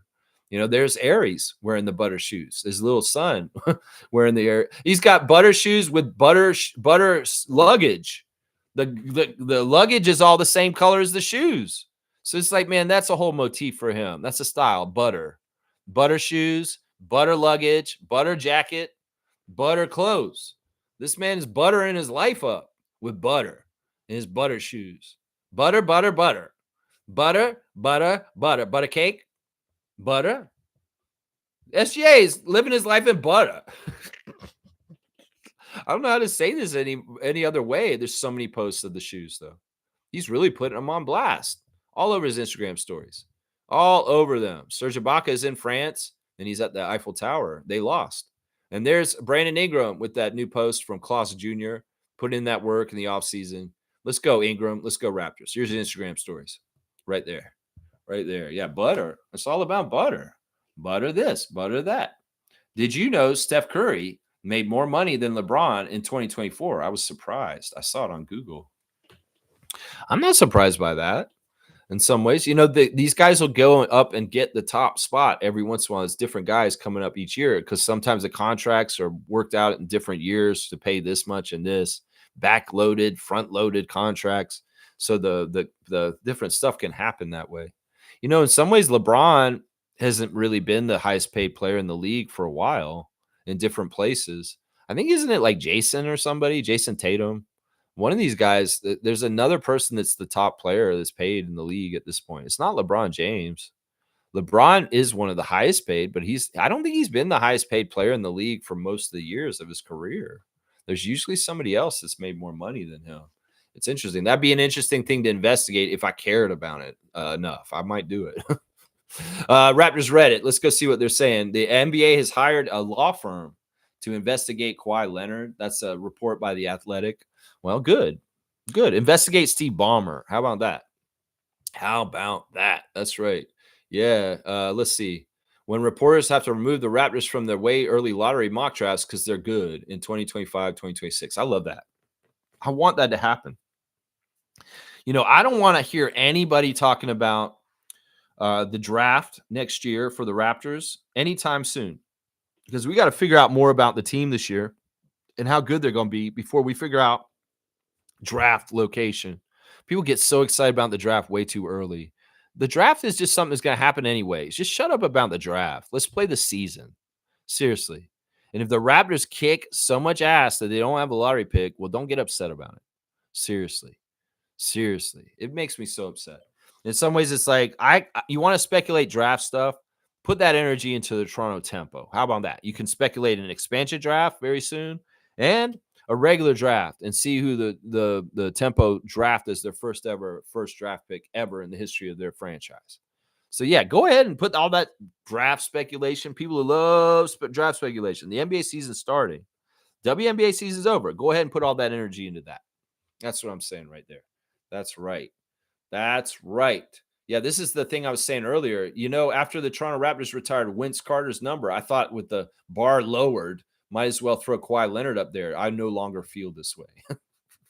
Yeah, that's the tweet I was talking about earlier. It's crazy. Georgia stuns France to reach the quarterfinals for the first time in history. That's somewhere they've never gone before. That's amazing, man. That is so amazing. All right, that's a Raptors Reddit reactions right there. All right, guys, we have a birthday today. Let's go to head and say happy birthday to former Raptor Pops Mensah-Bonsu. Pops Mensah-Bonsu was actually the general manager of the Capital City Go-Go for a couple of years ago, which is kind of crazy. I didn't even know that. Also, guys, you want to know how he got his name, Pops Mensah-Bonsu? Well, his name means king, father, which is his first name. Pops is Nana or Papa. And Thursday born, Yah. He was born on Thursday. He's the third son. The Mensa means third son. Mensa means third son. And Bonsu is very interesting. The Bonsu part of his name means whale. And apparently, Pops Mensah-Bonsu's name is that because his family earned their name when they killed a whale a long time ago. There was an ancestor in his family that legendarily killed a whale or got a whale for them, and that changed their family name to Whale. So his name is Father, Third Son, Whale is what it's translated. There you go. So yeah, if you didn't know what Pops Mensah-Bonsu meant, well, that's what his name means right there, guys. That's it right there. Of course, we found out earlier this week that Pops played for UK for England in the Olympics in London at 2012. He was on the Great Britain roster, and he played 4 games in that Olympics, and he got 46 points and 29 rebounds in those 4 games. So yeah, they were 1-4. They did get a win over China in that Olympics. So yeah, Popsman Zabansu, happy birthday. He's 42 today, guys. 42 years old, to the former Raptor. Kind of a popular guy when he played for us, man. A lot of people were into Pops, but he didn't play for the Raptors for very long. He really didn't. He was only on the Raptors for like 30 something games. Let me look at his stats again. I'll add it up. He was on the Raptors for 35 games in 2 different stints. Like, he left and went to Houston for a sec, and then he came back. This is all in the around 2008, 2010. So yeah, 36 games for Pops, but he made a real impression on us, and we like him a lot. That's right. We like him a lot. Yeah.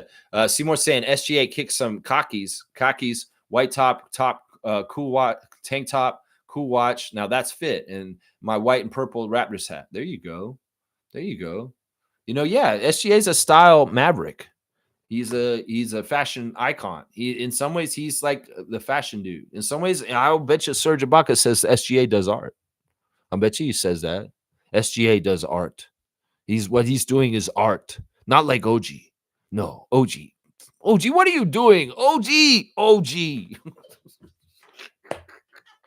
Wayne saying, morning Raptor freaks. Slowly. NBA basketball on its way. That's right. That calendar keeps moving. It'll be media day on the 29th before we know it. And woo-wee! That's the time. Let's go. That's why, once again, I say, like I said earlier, the end of the summer does not make me sad. It makes me crazy because I'm ready for NBA basketball. That's right. Monique's the same way. I know she's going crazy too. Can't wait. Seymour can't wait either. That's right. All right, let's see. What's next? We got to do this classic card, right? Let's see what's up on the classic card today. Oh, let me grab this thing real quick. The box is really full. Like, it's super full. It's like, it's not easy for me to grab a card out of here in certain ways, but it's good because I got a lot of cards. Okay, this is such a hard card, but we'll do it. We'll have to see. Yeah, we'll see if you guys can figure it out. All right, full name answer, please, on this original Magic player. This is from the expansion days of the Magic. This guy is not a well-known player. He played for the Magic pretty much only.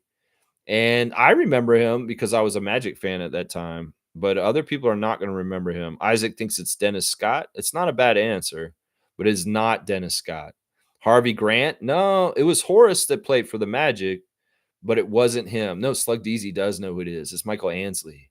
Wow, Slug Deezy. Wow. Holy crap. Look at that. There's the back of the Skybox card with Michael with the towel over his head. Michael Ansley.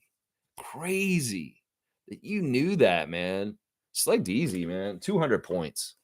200 points. That was a hard one. I felt like that was going to take a while, but nah, Slug Deezy is a hero. He comes in and he gets it right away.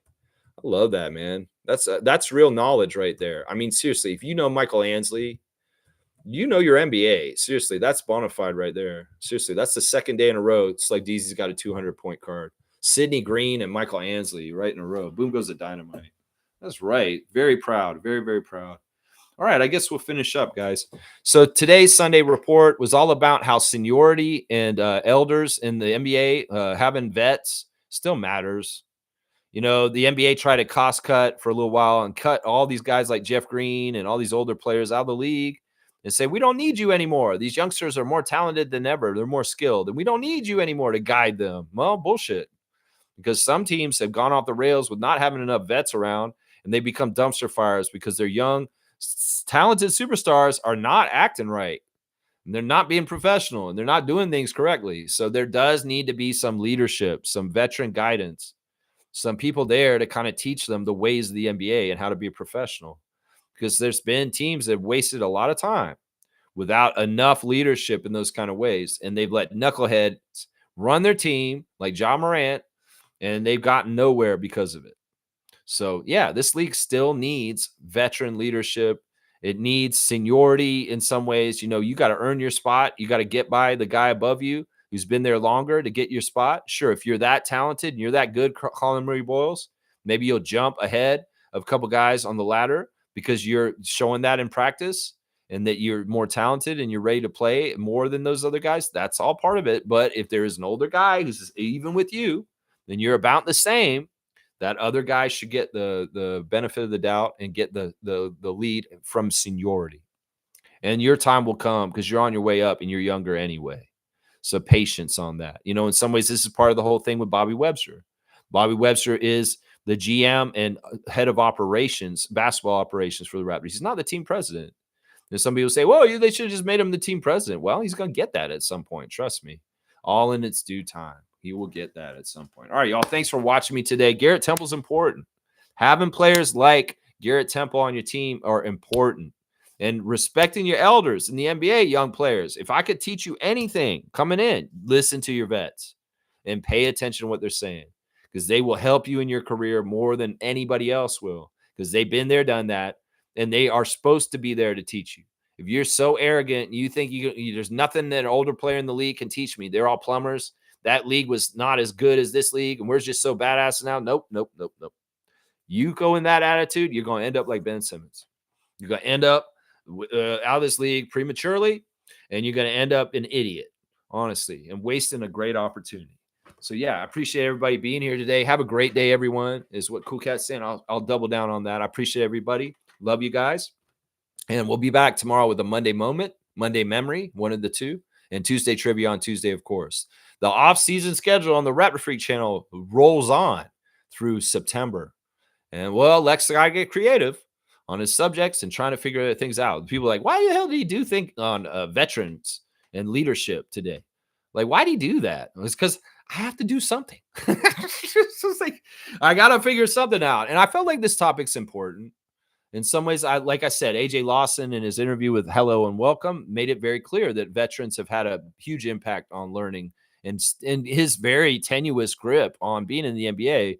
That stuff has helped him to get to this point where he's playing for his hometown team and very close to being a full-time Raptor this season. So it's like, look, he'd be stupid not to listen to Markieff Morris and Garrett Temple.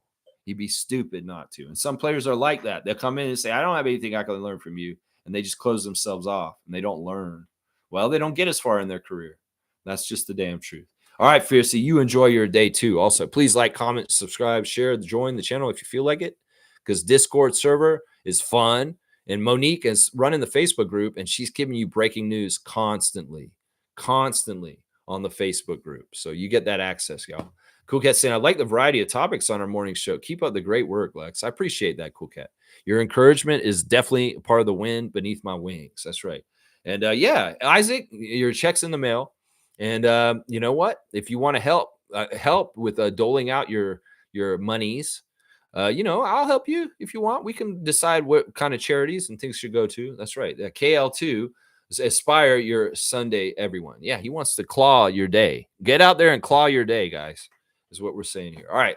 Thank you, guys. Let's go Raptors. Let's go Tempo. Let's go Team Canada. Let's go Sandra Mamu in Georgia. Yeah, Goliath beater. You guys are beating. You guys are Davids and beating down the Goliaths. Let's go, Georgia. Let's go and beat Finland on Wednesday next. All right, let's go Raptors.